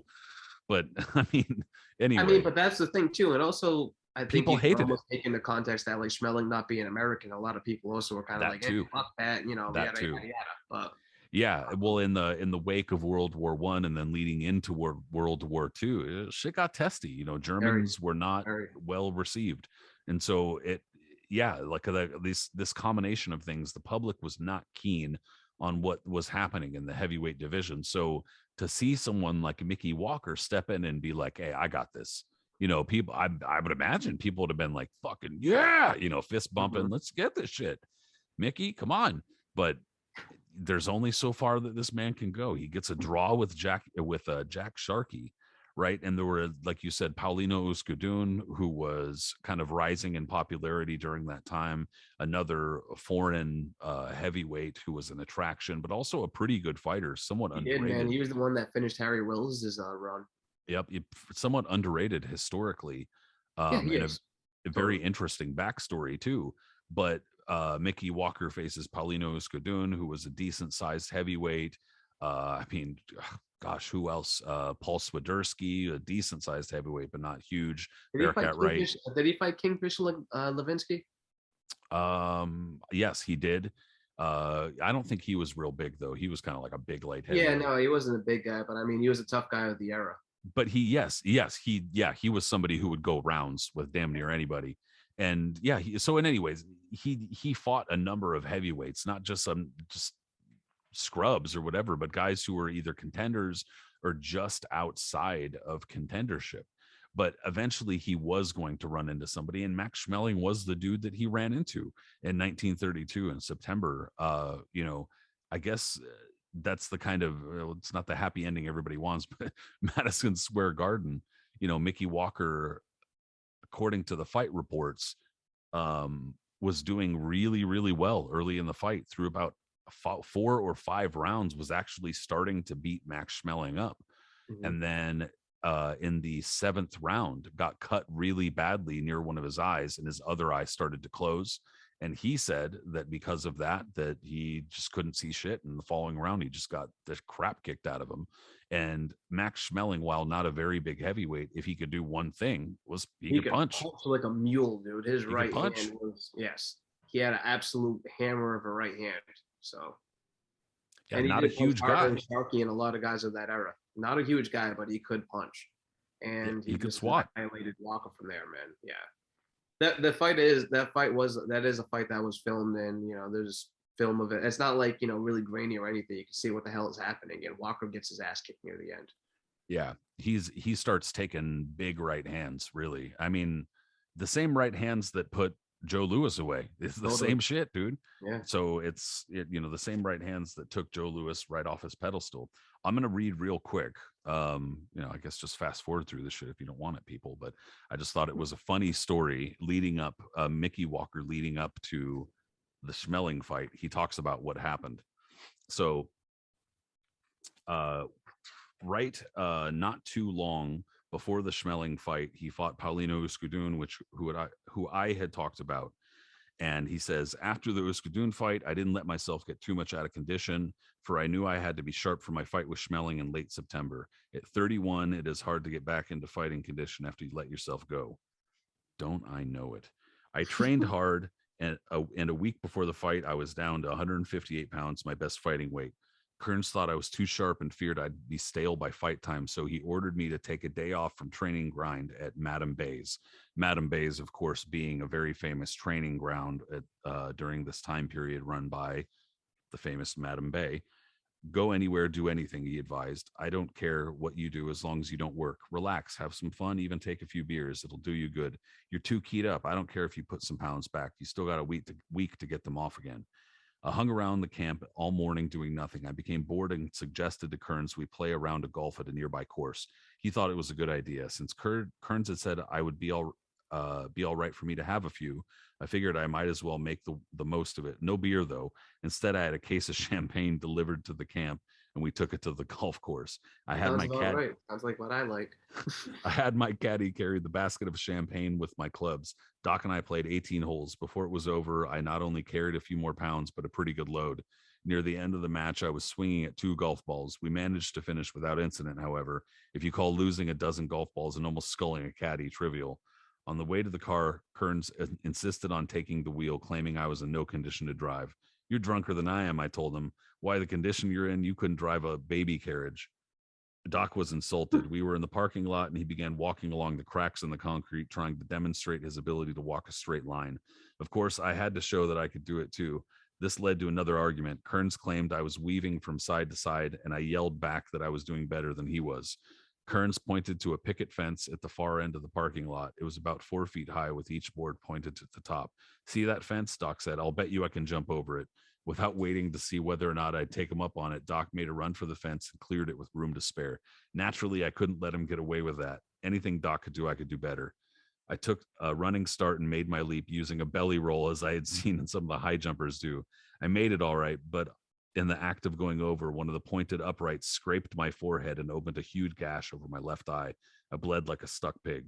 My cut was so bad the fight had to be postponed 2 weeks. I was disappointed. I trained hard to get into top shape, and the prospect of 3 more tough weeks of conditioning did not appeal to me. I'd reached a peak, and I knew that it would be impossible for me to retain that peak. Sure enough, 3 weeks later, you wouldn't have recognized me as the same man. I was a fat and out of shape. I just neglected training altogether. I came into the ring against Max Schmeling weighing 174 pounds, my heaviest ever. I'd gained 16 pounds, mostly around the middle. This should give a clear indication of how quickly I ballooned in those days when I let myself go. Nobody picks up pounds as quickly as I do, even now. I'm not trying to take anything away from Schmeling. Max deserves his reputation. He might have beaten me even if I were in good shape, but certainly in my condition, I was no match for him. The fight was held in the old Madison Square Garden Bowl in Long Island City. Through the first 7 rounds, it was close. Blah, blah, blah, blah. He pretty much just describes the fight. But going on real quick, the best description of the fight was written by Paul Gallico in the New York Daily News. In case you missed the 8th and last round of the fight in Long Island City last night between Mickey Walker and Max Schmeling, you might run down to the Slaughterhouse on 1st Avenue and 44th Street and watch them dress beef. If you want to know what it was like the slaughtering of an ox, a desperate little ox. Once Herr Schmeling, the German butcher who appeared to be fixing up a side of beef for the trade, remembered who he was and where he was, that he had human attributes, and signaled to the referee that he had thought the beef was well dressed. And would he not end this horrid, bloody, and human dream? The referee, however, was for more slaughter. So, damn. Yeah. I mean, it's actually a really fun, to me, Mickey Walker and Jack Dempsey's autobiographies are both really easy reads and fun reads if you can find them for fairly cheap and pick them up, because they're just, they're 2 guys talking super matter-of-factly about careers during an era or eras that are really interesting and fun to read about and have just tons of recognizable characters. And they're also full of just debauchery and drunken bullshit. So, I mean, it's great. But supposedly, according to Mickey Walker, he gashes his forehead jumping over a fence and got fat because he couldn't train and was drinking. Again, that's why he'd be popular, because, like, again, he's just an everyman that would get into random stuff like that people can kind of relate to and just get excited about. And, Coincidentally, Canelo also weighed 174 pounds. So I'm just saying, bro, take this into consideration. Totally. Nah, that's a really good one, though. And that's one that I think a lot of people probably wouldn't think to bring up if they were doing the, bit off more than they could chew. Yeah. Discussion. I'm going to go a little bit more recent. Far more recent, actually, and probably one that, again, I think people probably would not bring up. And although it was technically a win, it was a fight he should have lost. And that was Oscar De La Hoya versus Felix Sturm. Good call. Good one. Dude, I think that pretty much everyone... I didn't even think about that, but that's a good pull. I think pretty much everyone thought that he lost that fight. I mean, I sure did. He got dominated. He totally lost that fight. Yeah, he got dominated with Sturm's jab. This is one of those times. I know people aren't gonna fucking believe it and shit, but I did say before the fight, because I was able to actually get 3 Felix Sturm fights, and they were surprisingly like pristine fucking condition. I don't know what it was about. Like, I don't know In if it that was era, like, that's actually pretty rare I don't because know I if mean it was, YouTube dude, wasn't around or anything like that. all the time. It was like European fights. I don't know if it was like the encoding they used or what, but fights from Japan and fights from Germany, they were always like super good quality when we got them. And That's pretty anyway, cool. it was weird, but I was able to see 3 Felix Sturm fights. And I remember watching him and thinking, like, he's not super good, but this guy's kind of got like a pesky style. Like, he might give Oscar some shit, you know? And sure fucking enough. And Oscar was like pudgy in that fight. He just was kind of out of it, and I don't know if he thought he was gonna walk through Sturm or whatever it was, but like you said, man, well, again, he put on the fight of his career, but he didn't really put it on, I guess, like Bivol did to convince people. And not only that, too, as big as Canelo is, Oscar was even harder to win a decision against, depending on who it was and who was involved in the fight. Well, and especially considering, you know, if you look at that fight, dude, like, I mean, I'm not gonna lie, I don't know that I've rewatched it at all, but I want to say that I scored it at the time like 9-3, 10-2. You know, I mean, it was like a fairly dominant fight. And Oscar wound up getting that fight. You know, they tried to rob Dmitry Bivol, but they straight up robbed Felix Sturm. And off after that, I remember Felix Sturm doing a couple interviews too, where he was just like, "Fuck this," you know, like, I'm not coming back to the U.S. Why would I come back to the U.S.? Like, I beat this dude. Like, they do this shit here. Fuck that. Which Well, was that happens funny. with a lot of those guys when they come to the U.S. You know, Which is funny because the narrative is that they fuck you in they when the Germany. U.S. when the U.S. guys go to Germany or any other Yeah, place, and it's they like, get nah, screwed too. dude, they can't come here. It goes both ways, man. Everyone gets screwed either way. That's Yeah, true, but people are just inept either way is the problem. But totally. It's enough judging, absolutely. But yeah, no, it that's was a bad really, stuff. really good pull, man, because that was one of those fights that like Oscar clearly lost that. But that was on the double. That was like that weird like paper. That was that weird double header that instead Yep. of putting it on HBO like it would have been in the '90s, this for like the first time they decided to take something like this and put it on pay per view. Two fights that you most people thought the outcomes were already predetermined. Well, the Oscar one kind of was after what happened, but like Hopkins fought Robert Allen, Yep. right? And Oh God, that yeah, was I so know. rough too. And think about that fight. Like Robert Allen and Hopkins, the first time they fought, that obviously warranted a rematch because Will Smith, excuse me, Mills Lane completely shoved. Yeah, I mean, Um, Will Smith's getting kind of violent these days too, but it's true. I don't even know why I was thinking of that. But anyways, Mills Lane completely shoves Hopkins out of the ring. But that's what everyone remembers from that fight. But if you remember too, like before that happened, Robert Allen was giving Hopkins a lot of fits early on for what was it, like 3 rounds or whatever the fight lasted for. yeah, he was a really awkward guy to fight. He You know, was, and just Hopkins was struggling with that style, and Robert Allen was a #1 contender and like a deserving #1 contender at that time. And because of the ending, that Allen was kind of controlling the fight before, the unfortunate ending of Mills Lane, power shoving Hopkins out of the ring. Um, that obviously called for a rematch. But when they had a rematch, and that was a fight that a lot of people were interested in, including myself as a young fan, Hopkins absolutely thrashed him. Like it wasn't even competitive. Allen got dropped multiple times, ended up getting stopped. It wasn't competitive. Hopkins clearly asserted his dominance. So for Allen to scurry himself up to becoming a #1 mandatory challenger again, what was this for the IBF title, I think, or something? I'm pretty sure, yeah. And that shows you again, man, like the IBF for all the times they follow their rules and everyone talks about, well, at least they follow the rules, whatever. Look at their mandatory challengers. They're some of the absolute sackiest of the shits, man. They suck. And Allen was no exception. Like he really didn't deserve to be a #1 contender in that. Like, what had he done? Beat Tito Mendoza? So um so that was like, okay, let's put this on pay-per-view. Hopkins and Oscar are going to fight each other. So they're just going to, take care of their mandatory challengers. Let's force feed the fans to pay $60 for this. And I guess a lot of people did. But Hopkins got through his, like you said, that was a really sloppy fight that nobody that watched it wished that they had ever have to see it again.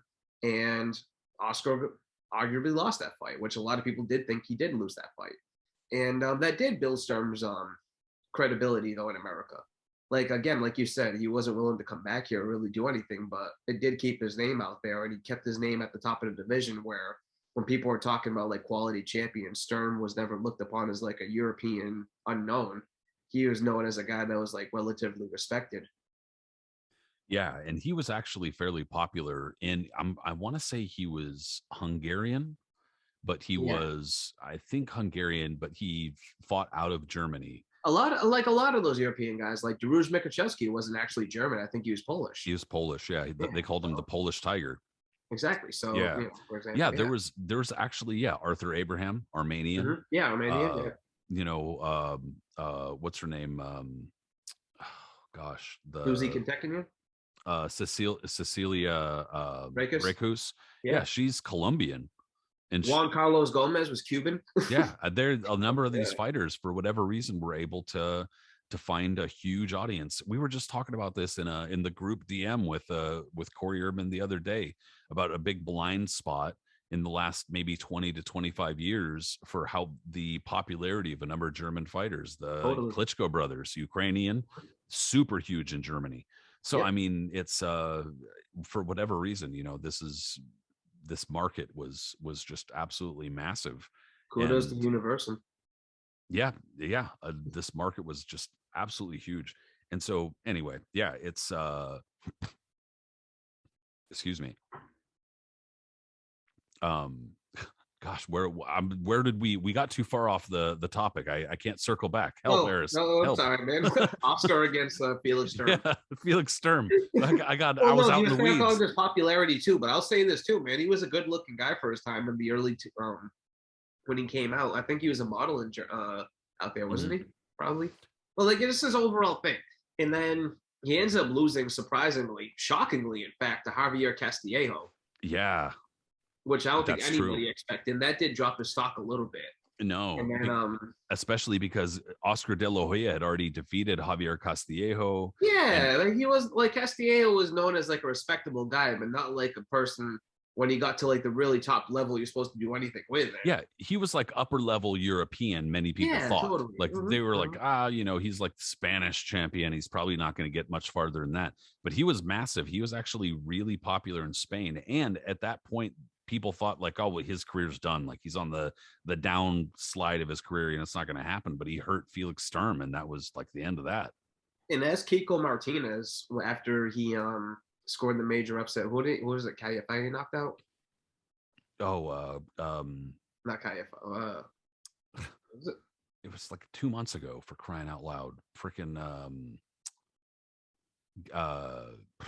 bro, now I'm about to have to look this up because I can't let this slide. I probably got the names wrong, so I apologize. But yeah, now I'm gonna have to look this up because I can't let this slide. But no, Kid Galahad, and then he just lost to Josh Warrington. Yeah, for some reason I was gonna say Warrington, but so so Kid Galahad, and then after, and I remember the interview though, and they were like, "Do you feel now that you might be Spain's best fighter ever?" And he said, "No, Javier Castillejo still is." They love that guy. And he said it like in a way that like he admires the shit out of him. And I was like, all right, that was cool. But that was a good pull, man. That was one that I didn't even think of at all, because that was such a fight that's kind of been forgotten and rarely gets brought up today. And it's a fight that wasn't arguable. Oscar definitely lost that fight. He got saved by the judge that night because they wanted to cash in with the Hopkins fight, which was a whole other, well, I'm not going to call that a fiasco, but like a whole other thing in itself. That like if Twitter was around today, back then. Yeah, it would have been conspiracy theory city, bro. Totally, man. Especially with the way that body shot was, and it looked like it wasn't much of a punch, and how Oscar. yeah. Totally. Boxing Twitter would have been in an uproar, but Twitter didn't come out for like about 4 or 5 years after that. So yeah, dude. I knew that outcome was going to happen. Not quite like that, but I knew that Hopkins was going to wash his ass. But yeah, I mean, I remember watching that Sturm fight, and I remember that fucking guy. I just remember being like, I wasn't pissed, but just feeling like, what? That was so clear. How are they about to do that? Well, they did it. They totally did it. But yeah, I think that was definitely a clear case of biting off more than he could chew. He went up a little bit too far to middleweight, and Felix Sturm, who was a very good sized middleweight, a solid sized middleweight, denied his ass and said, nope. Well, here's one, just because I think I wanted to bring it up because it's the 30th anniversary today. When Meldrick Taylor, he didn't really move up, so to speak. There was a catchweight here, when he fought Terry Norris for the junior middleweight title. Definitely bit off more than he could chew. Yeah. And I mean, honestly, what was that, 140 pounds where he lost to Chavez? So Exactly. And I think the catchweight for this one was what, around like 149 or so? Yeah. So he clearly had gone up. Yeah. I think Norris it qualifies. Norris went down a few pounds himself, but the size difference was noticeable there. And this was a big fight. I watched it recently on YouTube again, just revisiting it, like with all the whole pre-fight and everything. Because again, our boy Jay Seklow is always posting up like the whole shows of everything. So it's interesting. It's the early '90s, my favorite era. You got Norris with the high top when he was shaving crazy stuff in his hair. Like, I think this fight he had knockout shaved into it. Meldrick Taylor had the whole may or may not have had the 45-degree. Mm-hmm. They both had the Gunby slope going on. Yep. Definitely a status symbol of the early '90s, and it was billed as a big fight. It was billed as a super fight at that point. Meldrick Taylor had lost to Chavez, as you just said, but he was still looked upon as one of the top fighters in the world, and especially considering what happened in the Chavez fight, like the controversy surrounding it and all that other stuff. So Meldrick Taylor was still looked upon as the top guy. Plus, after he had lost to Chavez, he had moved up and beaten Aaron Davis, who was a respectable champion, for the welterweight championship. So Taylor was still looked upon as as a top two. And Aaron Davis was still big from beating Breland too. So yeah. This wasn't people forget about how good this looked at the time. Totally. For Meldrick Taylor to be able to move up and beat Aaron Davis after losing to Chavez the way he did was pretty impressive. And like you said, Davis was coming off of one of the best fights of the year and beating Breland. This because that fight happened in 1991. Such a rough knockout too. Yeah. So yeah, Taylor was on a little bit of momentum. They had a crossroads. Terry Norris was looking for a big fight. Sure, he had beaten Sugar Ray Leonard, but Leonard was already past it, and there was an asterisk to that fight.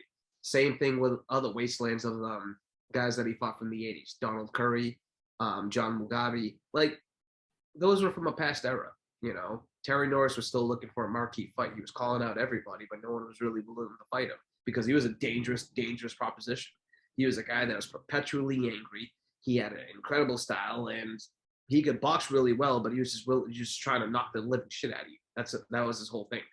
And it was tough to fight. A lot of guys, most of the fight times when he was featured on HBO, because Terry Norris was still featured on HBO before Don King defected to Showtime. And you saw the destruction he was laying, man. Poor Brett Lally looked like he was just, mugged in the alley after Terry Norris got done with him. Donald Curry was pummeled and knocked out by Norris. Norris was beating the living hell out of guys at this point. Sugar Ray Leonard was knocked down twice, punched while he was down, just generally beaten up in a near empty Madison Square Garden. John Mugabe was laid out unconscious. Norris was at his peak at this point. And when they fought again, this was one of those fights that a lot of people were looking forward to, that there was a catchweight, which was kind of uncommon at that point. And that made it more intriguing. So with all that being said, it actually was an exciting fight for a few rounds. What'd you think? I agree, dude, because they're both the kind of fighters who had really, really good hand speed. Both of them were very offensive. They like to throw in combination. Yep. Meldrick Taylor, Olympian, even with that loss though to Chavez, people used, like you said, there was controversial. He was still a star going into that fight, and then coming out of that fight, obviously some of the star, luster had been knocked off. But I don't think he was definitely thought of as damaged goods or anything like that. No. He still at looked that pretty point, good. yeah, there was still a lot of hope for him. I mean, like we said, with the Davis fight, yeah, a lot of people still thought that he was, had a lot going on for him. It took a while for that to kind of catch up with him, it seemed. But then after the rematch, obviously, it was kind of just like a real quick slide. Well, not only that too, it was after he won the Davis fight comprehensively, but after this fight, you started seeing a slide because, as we're about to get to, man, excuse me, for the first round or two, um, Taylor was looking really good. Like Taylor's hand speed, Taylor had some of the fastest hands you'd ever see, Yep. comparable to probably. And a lot of people would hate me to say this, but like Meldrick Taylor probably had faster hands than Floyd Mayweather. Not to say he was a better fighter than Mayweather or as accurate, but when it just came to absolute speed, Yeah, like one punch, I'd probably go with Floyd, but in yes. combination, Meldrick. In combination, sure. Meldrick Taylor was an absolute blur. Yeah. And to be honest, bro, I've still haven't seen a guy that's just as crazy fast as Taylor was. Not to say all of us was, not to say all of it was completely accurate. Some of it was kind of a flurry, wish-wash, you know, some miss or whatever. But like, for just incredible speed, Meldrick Taylor was hard to beat, man. He was just incredible.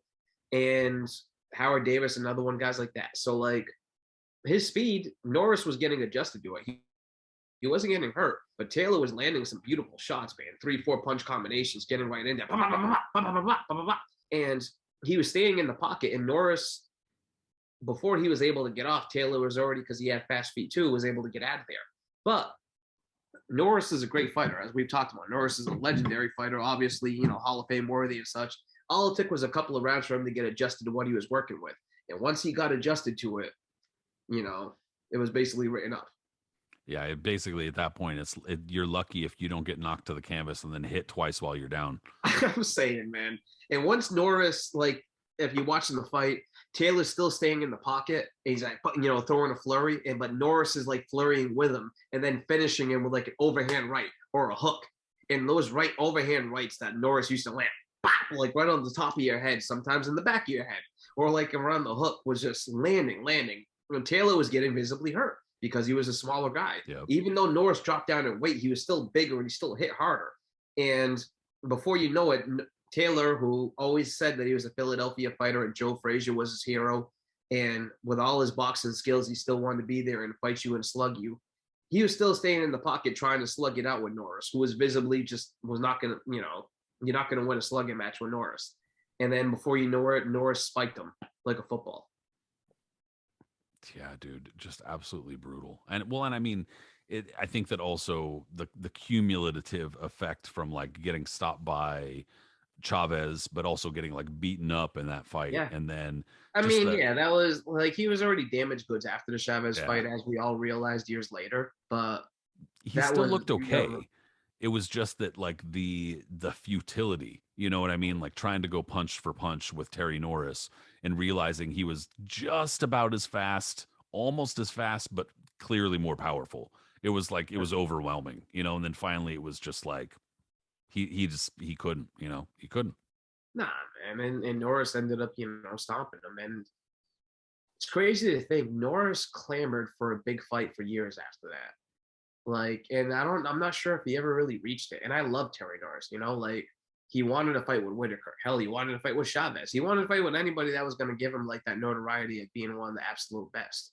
And what's kind of sad is that, like, you know, after this fight with Meldrick Taylor, like, you know, he struggled for a bit because he had a hiccup with Simon Brown,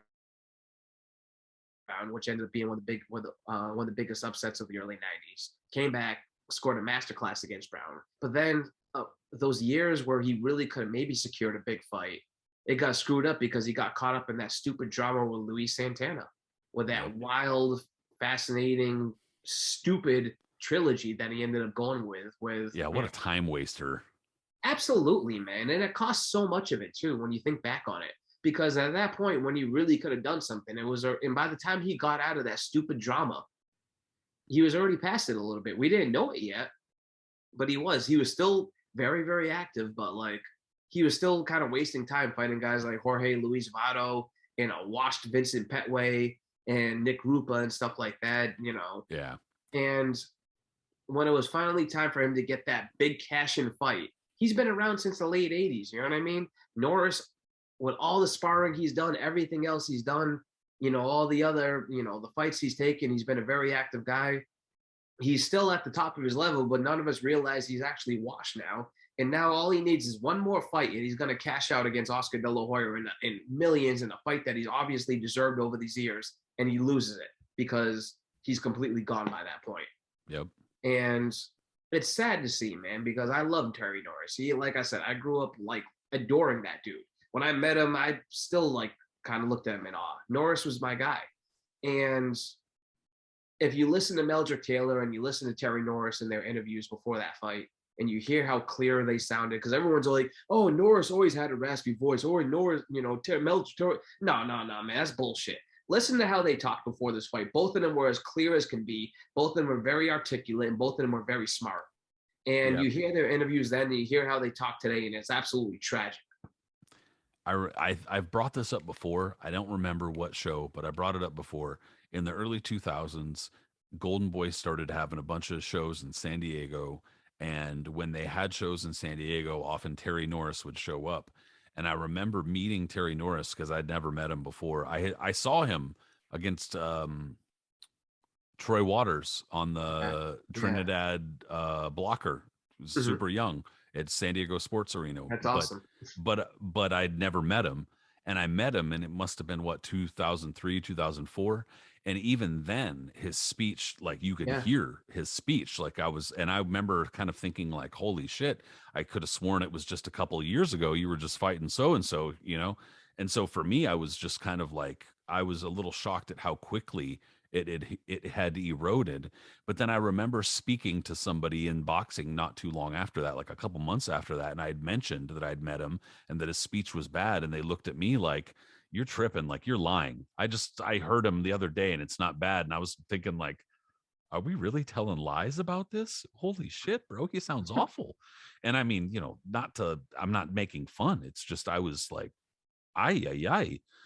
But yeah. And Meldrick Taylor, like the legendary nights that they did. And even then, gosh, that would have been 15, 18 years ago at this point. Well, no, it happened around 2002. So yeah, we're talking about 20 years ago. And in that he sounded bad. So I can't. Well, they made it a point to make it sound like that because they were talking about, they cut to him how he was talking before the Chavez fight, and then they cut to how he talked at that point, and you couldn't understand a word. And that was like you said, that was 20 years ago. Yeah. Good. And it's sad, man. Like, that's another example, and another one, to bring up really quickly, I guess, would be to bring back up to the big boys really quick. And one of the greatest light heavyweights of all time, one of my favorites too, Bob Foster, and his excursions trying to move up the heavyweight, not once but many times. Against multiple different people, Yeah, that's right. Just one of those fighters who I guess like he had the frame because he was lanky enough. It's just like he had a Tommy Hearns frame against too, but like again, even for his era where heavyweights weren't huge compared to how they are now, they were big guys, but they weren't like big. Foster still was like frail compared to like a lot of those guys. Like early on in his career, when he first tried to make amends in the heavyweight division, he fought Doug Jones. I know he was a substitute. Yep. And like a last minute substitute, but he still came in, and Doug Jones ended up stopping him. Zora Foley stopped him, and then he found like common ground. Which I mean, like no shame. Doug Jones could really punch, Doug Jones and Zora Foley was a very good fighter. Guys. Yes, exactly. Doug Jones and Zora Foley were two top guys of the era, and charter members of the Customado tied up with somebody so they can't fight Floyd Patterson Club. Yeah, totally. But like, Foster found ground at light heavyweight. Totally. Like, he was bigger than everyone else at that division. And by the time he poleaxed poor Dick Tiger, another one who kind of just, reached his climax when he fought Foster, he proved himself, you know what I mean? But Foster just poleaxing the rest of the division and being the king of that, he was getting a little antsy. And he admitted so as such in interviews and other times. Like, he wanted to test his waters at heavyweight again. The way he was beating everybody, like, and the lack of success that he had at heavyweight originally kind of like piqued his interest that he wanted to try himself. And that brought him to, first off, to fight Joe Frazier.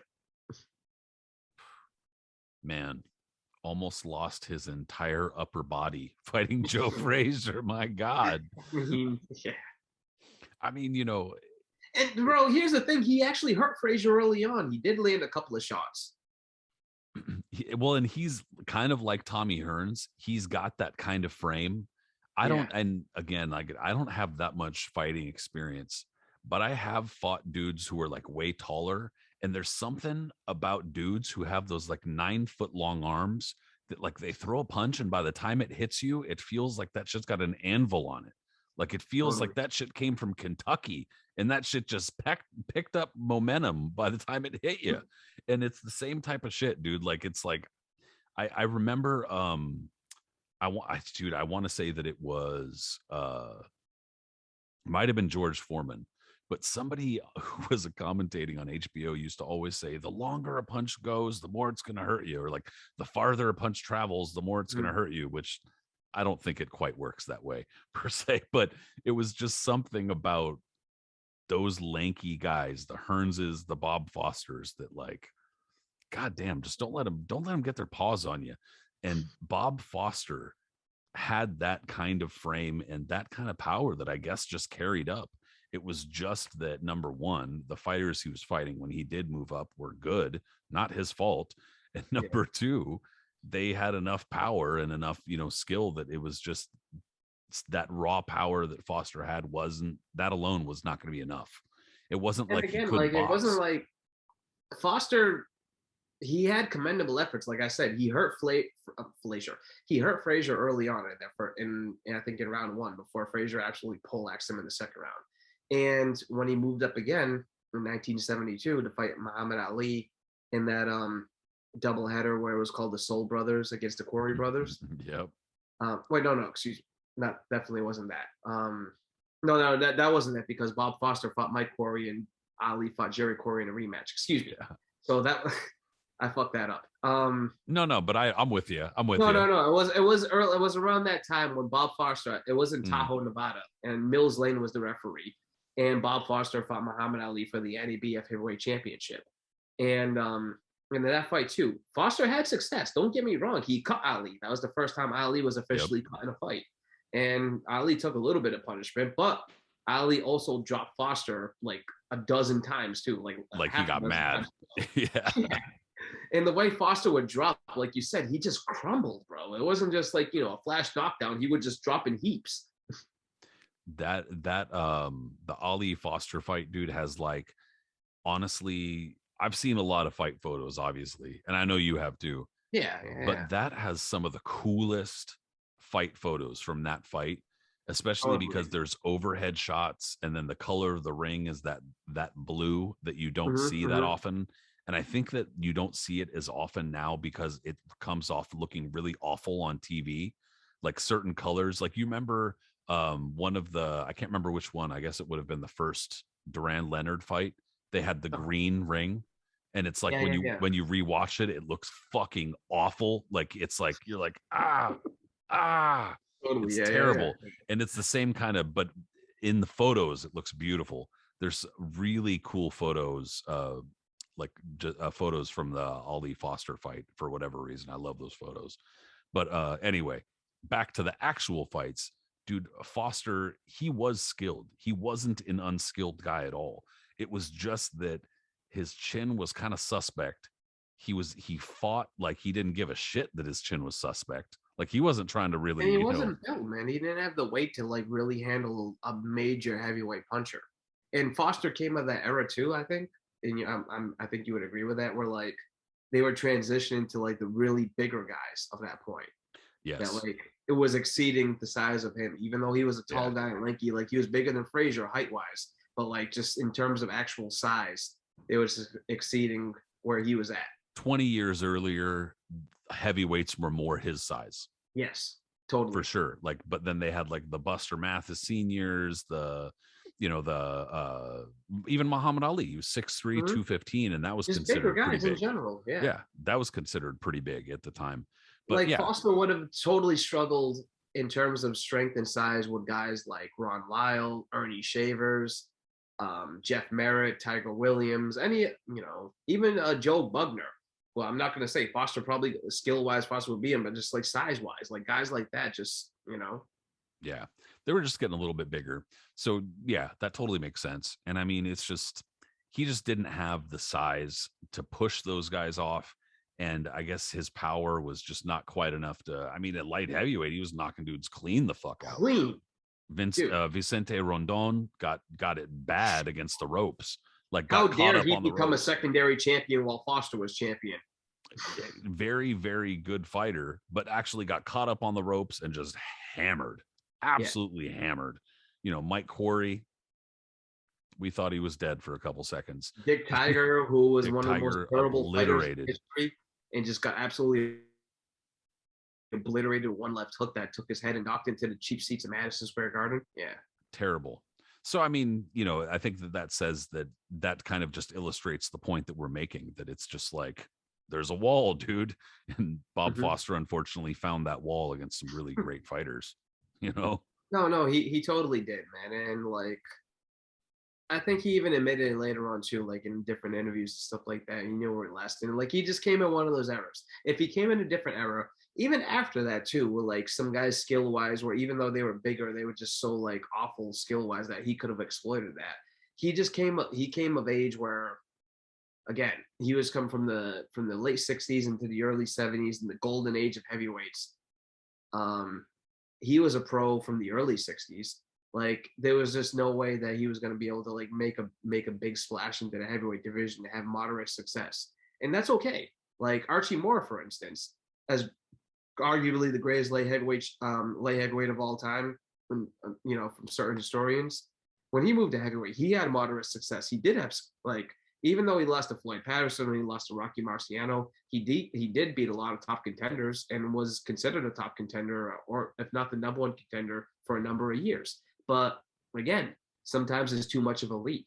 Like, yeah, Well, and I think both of them just kind of put a final stamp on that point, because both of them had so much success at light heavyweight. Both of them were truly great all-time great light heavyweights, but just could not crack that heavyweight code. And it's not even just all-time great, all-time greats either. Like from that era, Joey Maxim moved up to heavyweight to try to, and he lost comprehensively.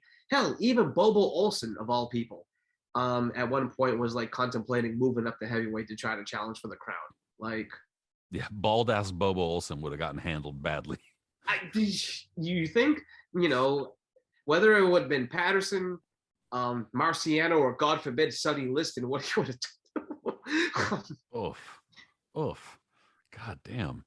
Yeah, no, I mean, no, that would have been a bad idea. But I'm going to try to squeeze one in, because I know there's one you wanted to talk about. And okay. I know we do want to talk about that one, but there is one I want to squeeze in before that, because I thought it was a good one. You just mentioned Ray Robinson. Well, you mentioned Bobo Olsen. Can't mention Bobo Olsen without mentioning Ray Robinson, and then you also mentioned Joey Maxim. So that's got to be another instance of a fighter just going up a little too far, even though he came really close to pulling it off, but it was too hot. He was too big. He couldn't pull it off. Ray Robinson lost to Joey Maxim on a TKO because he just could not do it at light heavyweight. One of the hottest nights in New York City. I mean, don't get me wrong, that shit's brutal, but Joey Maxim also fought in that heat. No, he did. And Maxim always said throughout the years, "What do you think I fought in air conditioning?" I'm just saying. But this was, and like, and to go to your point where, and I love Ray Robinson. Don't get me wrong. I do. Totally. So do I.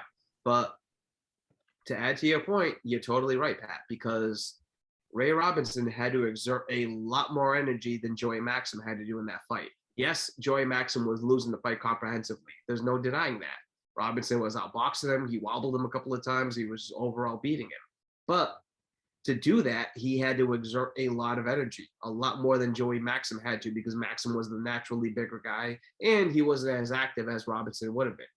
So leaning on top of a person, kind of like Jack Johnson had Jess Willard leaning on him, like the Havana Heat and other times in history, like, a guy leaning onto you, all that stuff. What was the temperature in New York? It was over 100 degrees that night in Yankee Stadium. Yeah, it was like, it wound up getting like over 100, and it was pretty. It was awful. It was like ridiculously bad, to the point where around round 10 or so, Ruby Goldstein, completely, had to be taken out of the ring because he was out of it. He was passed out. And New York heat is different than like Arizona heat. Yes, I can attest. I live in New York City. I can tell you that right now. New York heat is something different.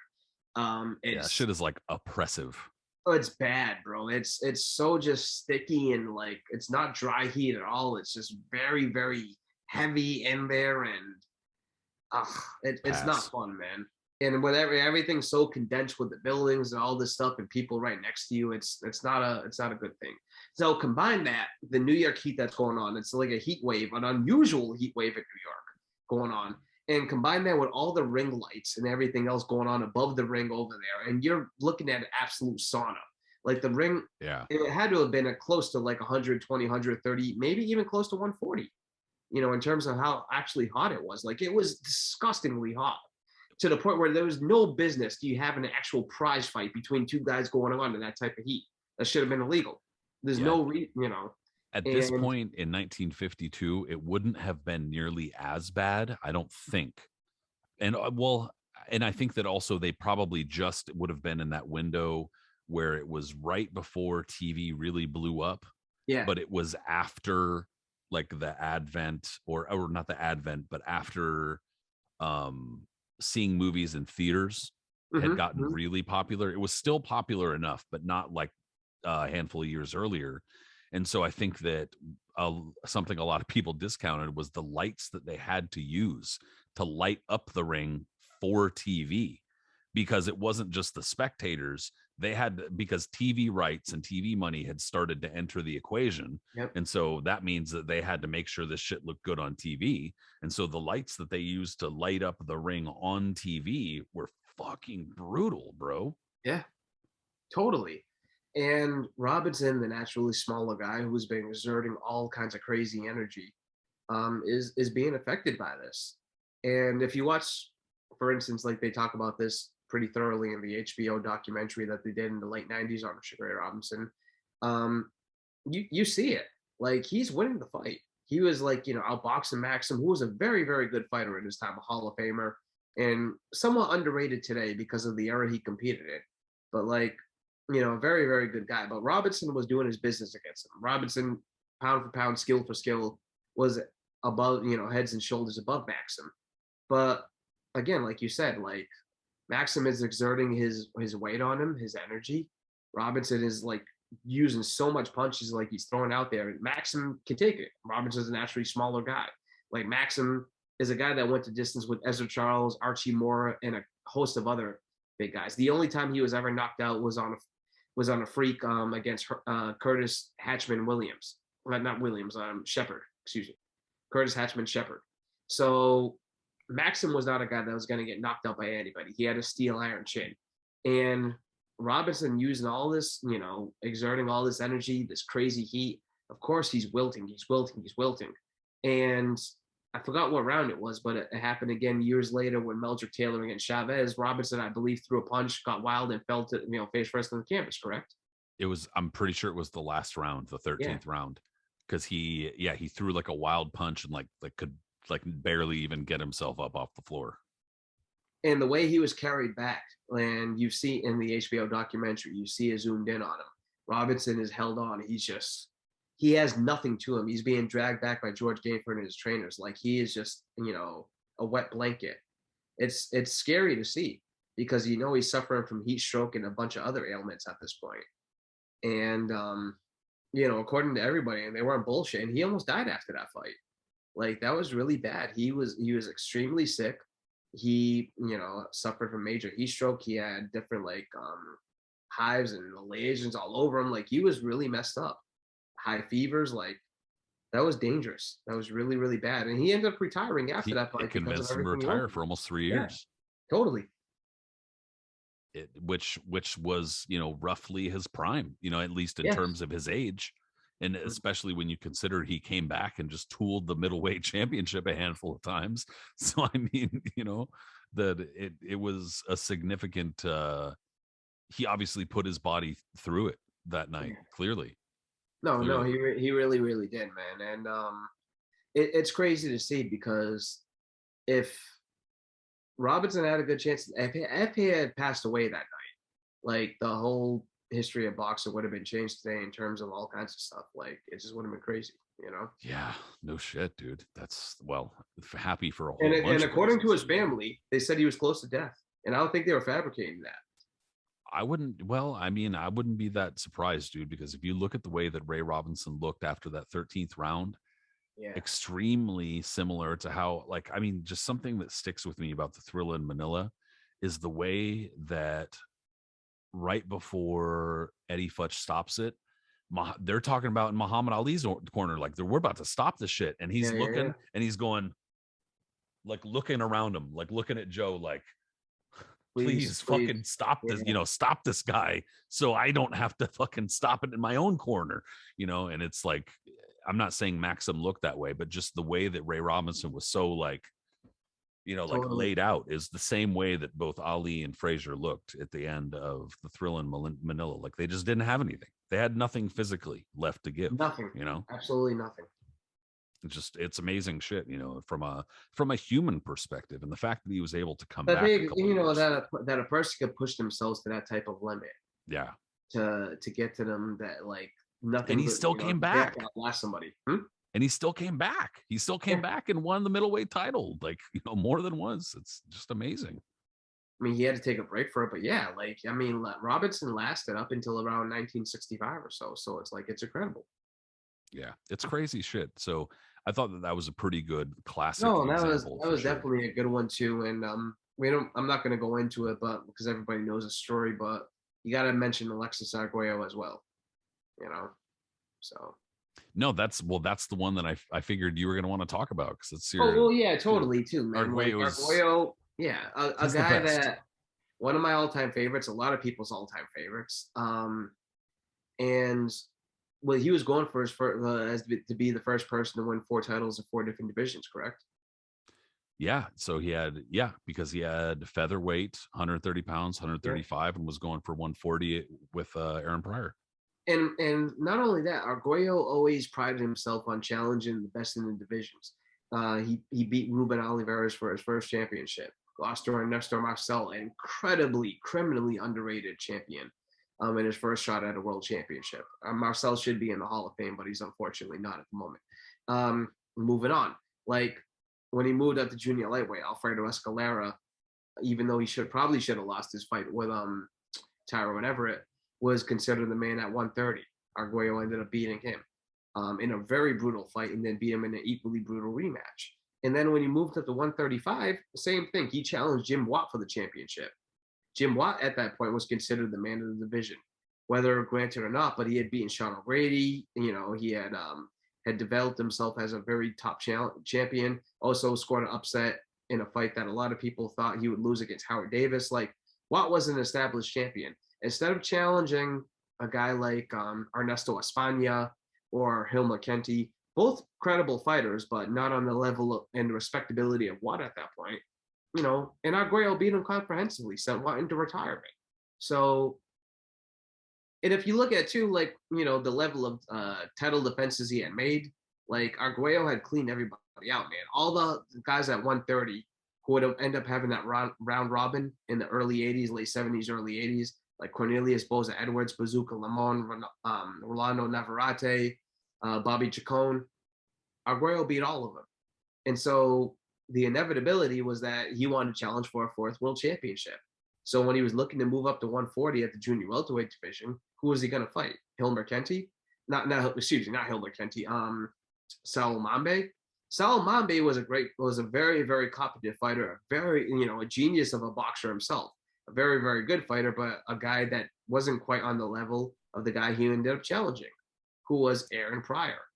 Aaron Pryor at that point, who had absolutely ravaged, Antonio Cervantes, who was the long-reigning junior welterweight champion, a guy who, was like the king of the division, arguably the best of all time of that division at that point. And Pryor was just like a whirlwind. No one had really seen anything like him since the days of Henry Armstrong. He was being compared to Armstrong, just like a crazy fighter. And so obviously Arguello wanted to test him test his skills against him to secure his 4th world title. And I think also the contrast between them, because yes, totally. Not only was Arguello going up to try to get a title in his 4th division, but he was constantly portrayed as the gentleman fighter, because he was pretty much always respectful to opponents, wasn't talking shit before the fight, wasn't talking shit after the fight, was humble in defeat, but also humble in victory. Just the kind of guy that, if you lost to him, it's like, well, at least I got to lose to that guy. At least somebody like that could beat me. Proclaiming his love to Ray Mancini and his dad doing all this other stuff, like just a wonderful guy, by all accounts. And here, bro, listen to this, man. Like, how you said the boxing's like not meant for the gentleman. Arguello was the exception for that.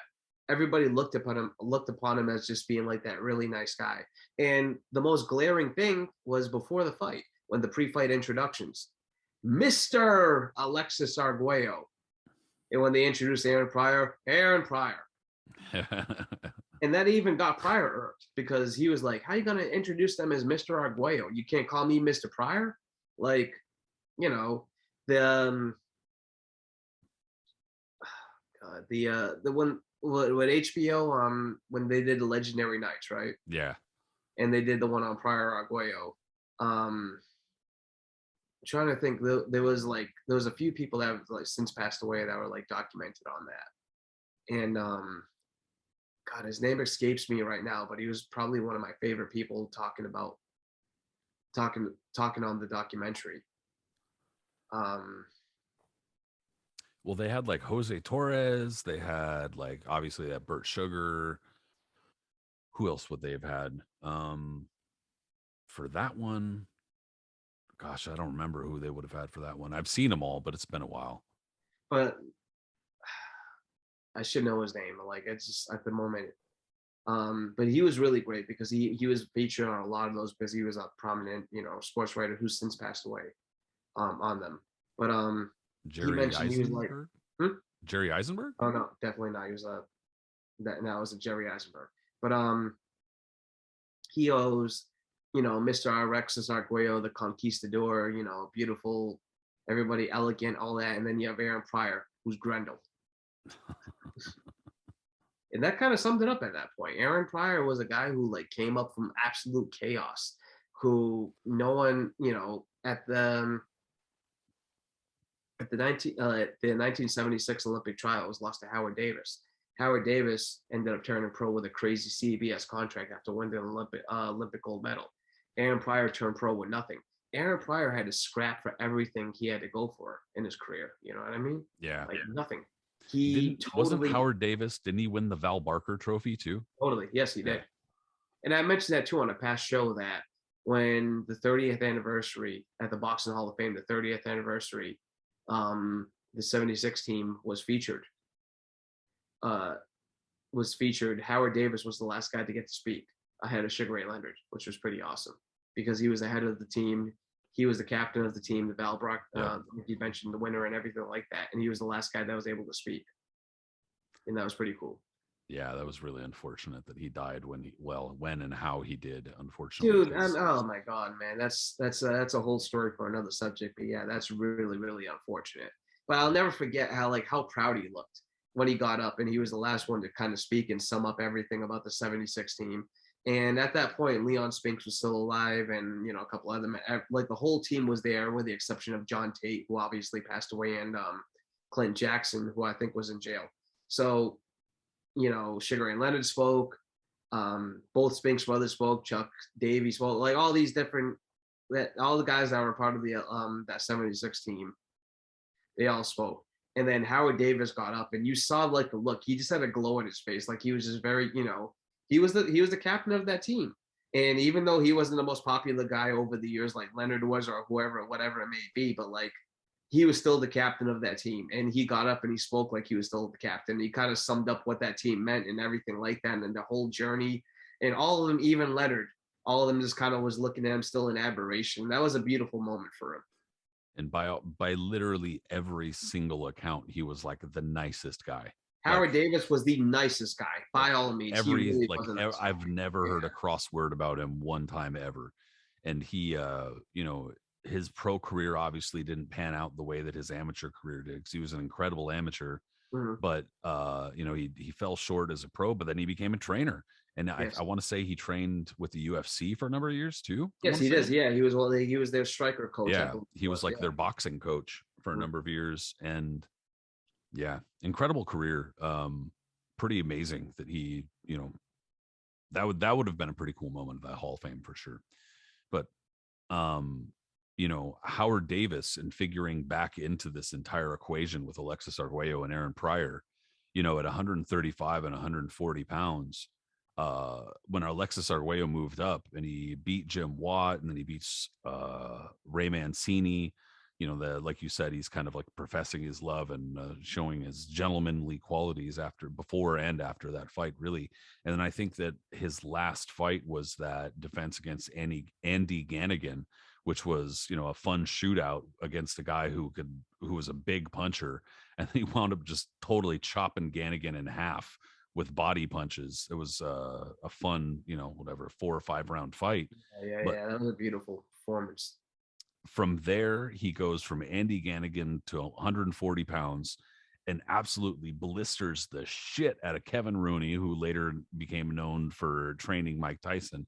Only a couple of years later too, which was pretty crazy. But I mean, that was like a classic, like you want to see a shotgun right hand, like a fighter beautifully measuring with his jab, figuring out that distance and just cracking a right hand from hell onto an opponent. Watch that fight, because Kevin Rooney's sitting there on the ropes, like wondering what the fuck just hit him, dude. Like, whoa, what is this?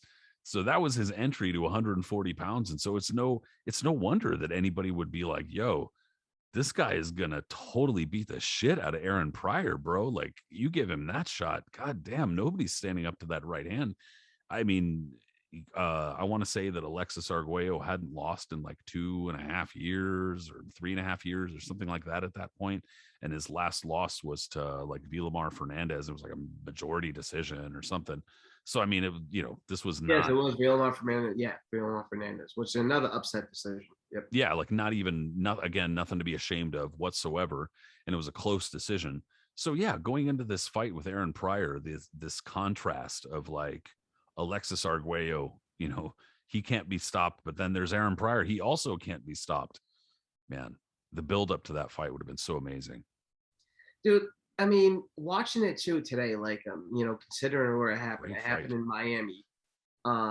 The height of like the cocaine era, that we've talked about before, like Griselda Blanco, all the other stuff going on around then, like, the build up to it, Pryor finally getting the big fight that he's always wanted, Arguello chasing history, the contrast in styles, knowing where Pryor is at, where Arguello was at, like, and then the fight in itself happening, like Pryor's perpetual motion. Dude, the guy was an absolute windmill, whether he was enhanced a little bit or not. Like, he was just a maniac in the way he fought.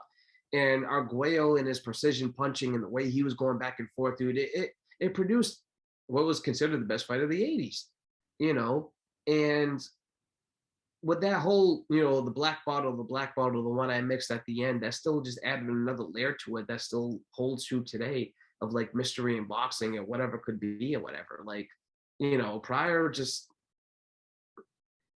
excelled himself tonight. Like, that was the fight that he wanted more than anything, and he rose himself to the occasion. Whether he was enhanced a little bit, whatever was in that bottle is up to speculation, but like, he rose himself to the occasion. Arguello fought the best fight he could have fought. If he had fought Hilmer Kenty, he would have beat him. If he had fought any other junior welterweight champion at the night, like Sal Mambe or Leroy, the guy that he lost the title to, Leroy, you know what I'm talking about. Well, the guy that Mambe lost the title to, and others, like the WBA champion, like. There would have been a chance. There would have been a chance over there. WBC champion. There would have been a chance. Same thing. Like, he would have won those fights. Like, Arguello was fighting at his peak right there. Pryor just took himself to another level. Yeah, and I remember the guy's name now. His name was Ralph Wiley. Yeah. There are not too many fighters who would have stood up to a number of the right hands that Arguello just cracked Pryor with, and I mean. Dude, that right hand, I think, was like a round or two before Pryor stopped him. The right hand that you see Pryor's head go up, and you see like the lights go up there. Yep. That would have flattened anybody. He landed a handful of like really brutal right hands and like got extension on him too, like full extension, like right hand. That was one thing that I guess Aaron Pryor was known for, dude, is if you knock his ass down, it was just going to piss him off. If you hit him, it was You just going saw to make in him want other your ass subsequent more. fights from that too. Like, and before that, when Antonio Cervantes, who was a legendary slashing puncher himself, knocked Pryor down. Pryor, before he even blinked, he was up trying to charge at him. I want to say Duane Johnson. Yeah, totally. Yep. Duane Johnson dropped Pryor. Pryor got up, tried to go charge at him. Everything. Anytime Pryor was knocked down, he would get up immediately and try and stick his chin out there and try to be like, he was on a different level. His energy levels and the way he fought, like, Pryor was incredible, man. If only he could have circumvented his demons, which he wasn't able to do. It's no wonder what he could have accomplished, because he had that type of style, bro, that was like, not only was it perpetual motion, he wasn't a slugger. And you saw in the Arguello fight, he switched up a couple of times. Like, Arguello was able to hold, when Pryor first tried to overwhelm him, and he was doing activity-wise, he was doing well at first. But then Arguello started countering him, started getting well with it too. Yep. And Pryor had to switch up. And then you saw his boxing ability that she didn't really see too often, because he was always so, able to overwhelm everybody. And his boxing ability is very underrated, man. The way he was going in there, jabbing, the way he was moving his feet, he had beautiful footwork, throwing right hands over there. Arguello, who was a little heavy-footed and had to set himself to really get his combinations off, was kind of befuddled for a bit. And you watch him today and you'd be like, Pryor would have been able to handle himself with anybody in history, especially with the way he was doing that boxing, man, because he was like bouncing a lot on that. You saw him moving, pop, pop, pop, pop, pop, pop, pop, pop. Like, he was throwing multi-punch flurries while bouncing around, jabbing. Like, it was beautiful to watch, man. And that was from his amateur background that you can see. Like, Pryor had so many faces to his style and so many layers. Tommy Hearn's ass. He did whoop Tommy Hearns' ass. That shit's on YouTube. Yeah. Before, as amateurs, absolutely, man. Pryor was a different level. And I don't want to hear the things that everybody, there's still a consensus that people say that Sugar Ray Leonard avoided Aaron Pryor. No, he didn't. Sugar Ray Leonard didn't avoid anybody. Could he have fought Pryor? Sure. I'm sure they could have. But you can't. Nobody's going to convince me that you avoided Aaron Pryor to fight Tommy Hearns, or you avoided Aaron Pryor to fight Roberto Duran. Leonard's career speaks for itself. Come on. Any of those guys avoiding Aaron Pryor? No, man. Duran came closest to fighting Pryor. I guess there was like contract ready and other stuff, and it didn't happen for whatever reason. But that was the closest you can get to. And that fight would have been, oh my God, imagine. And think of this too, Pat. Like, this fight, it probably would have happened when it was discussed, would have been when Duran was kind of going through like a little bit of a funk and Pryor was at his absolute peak.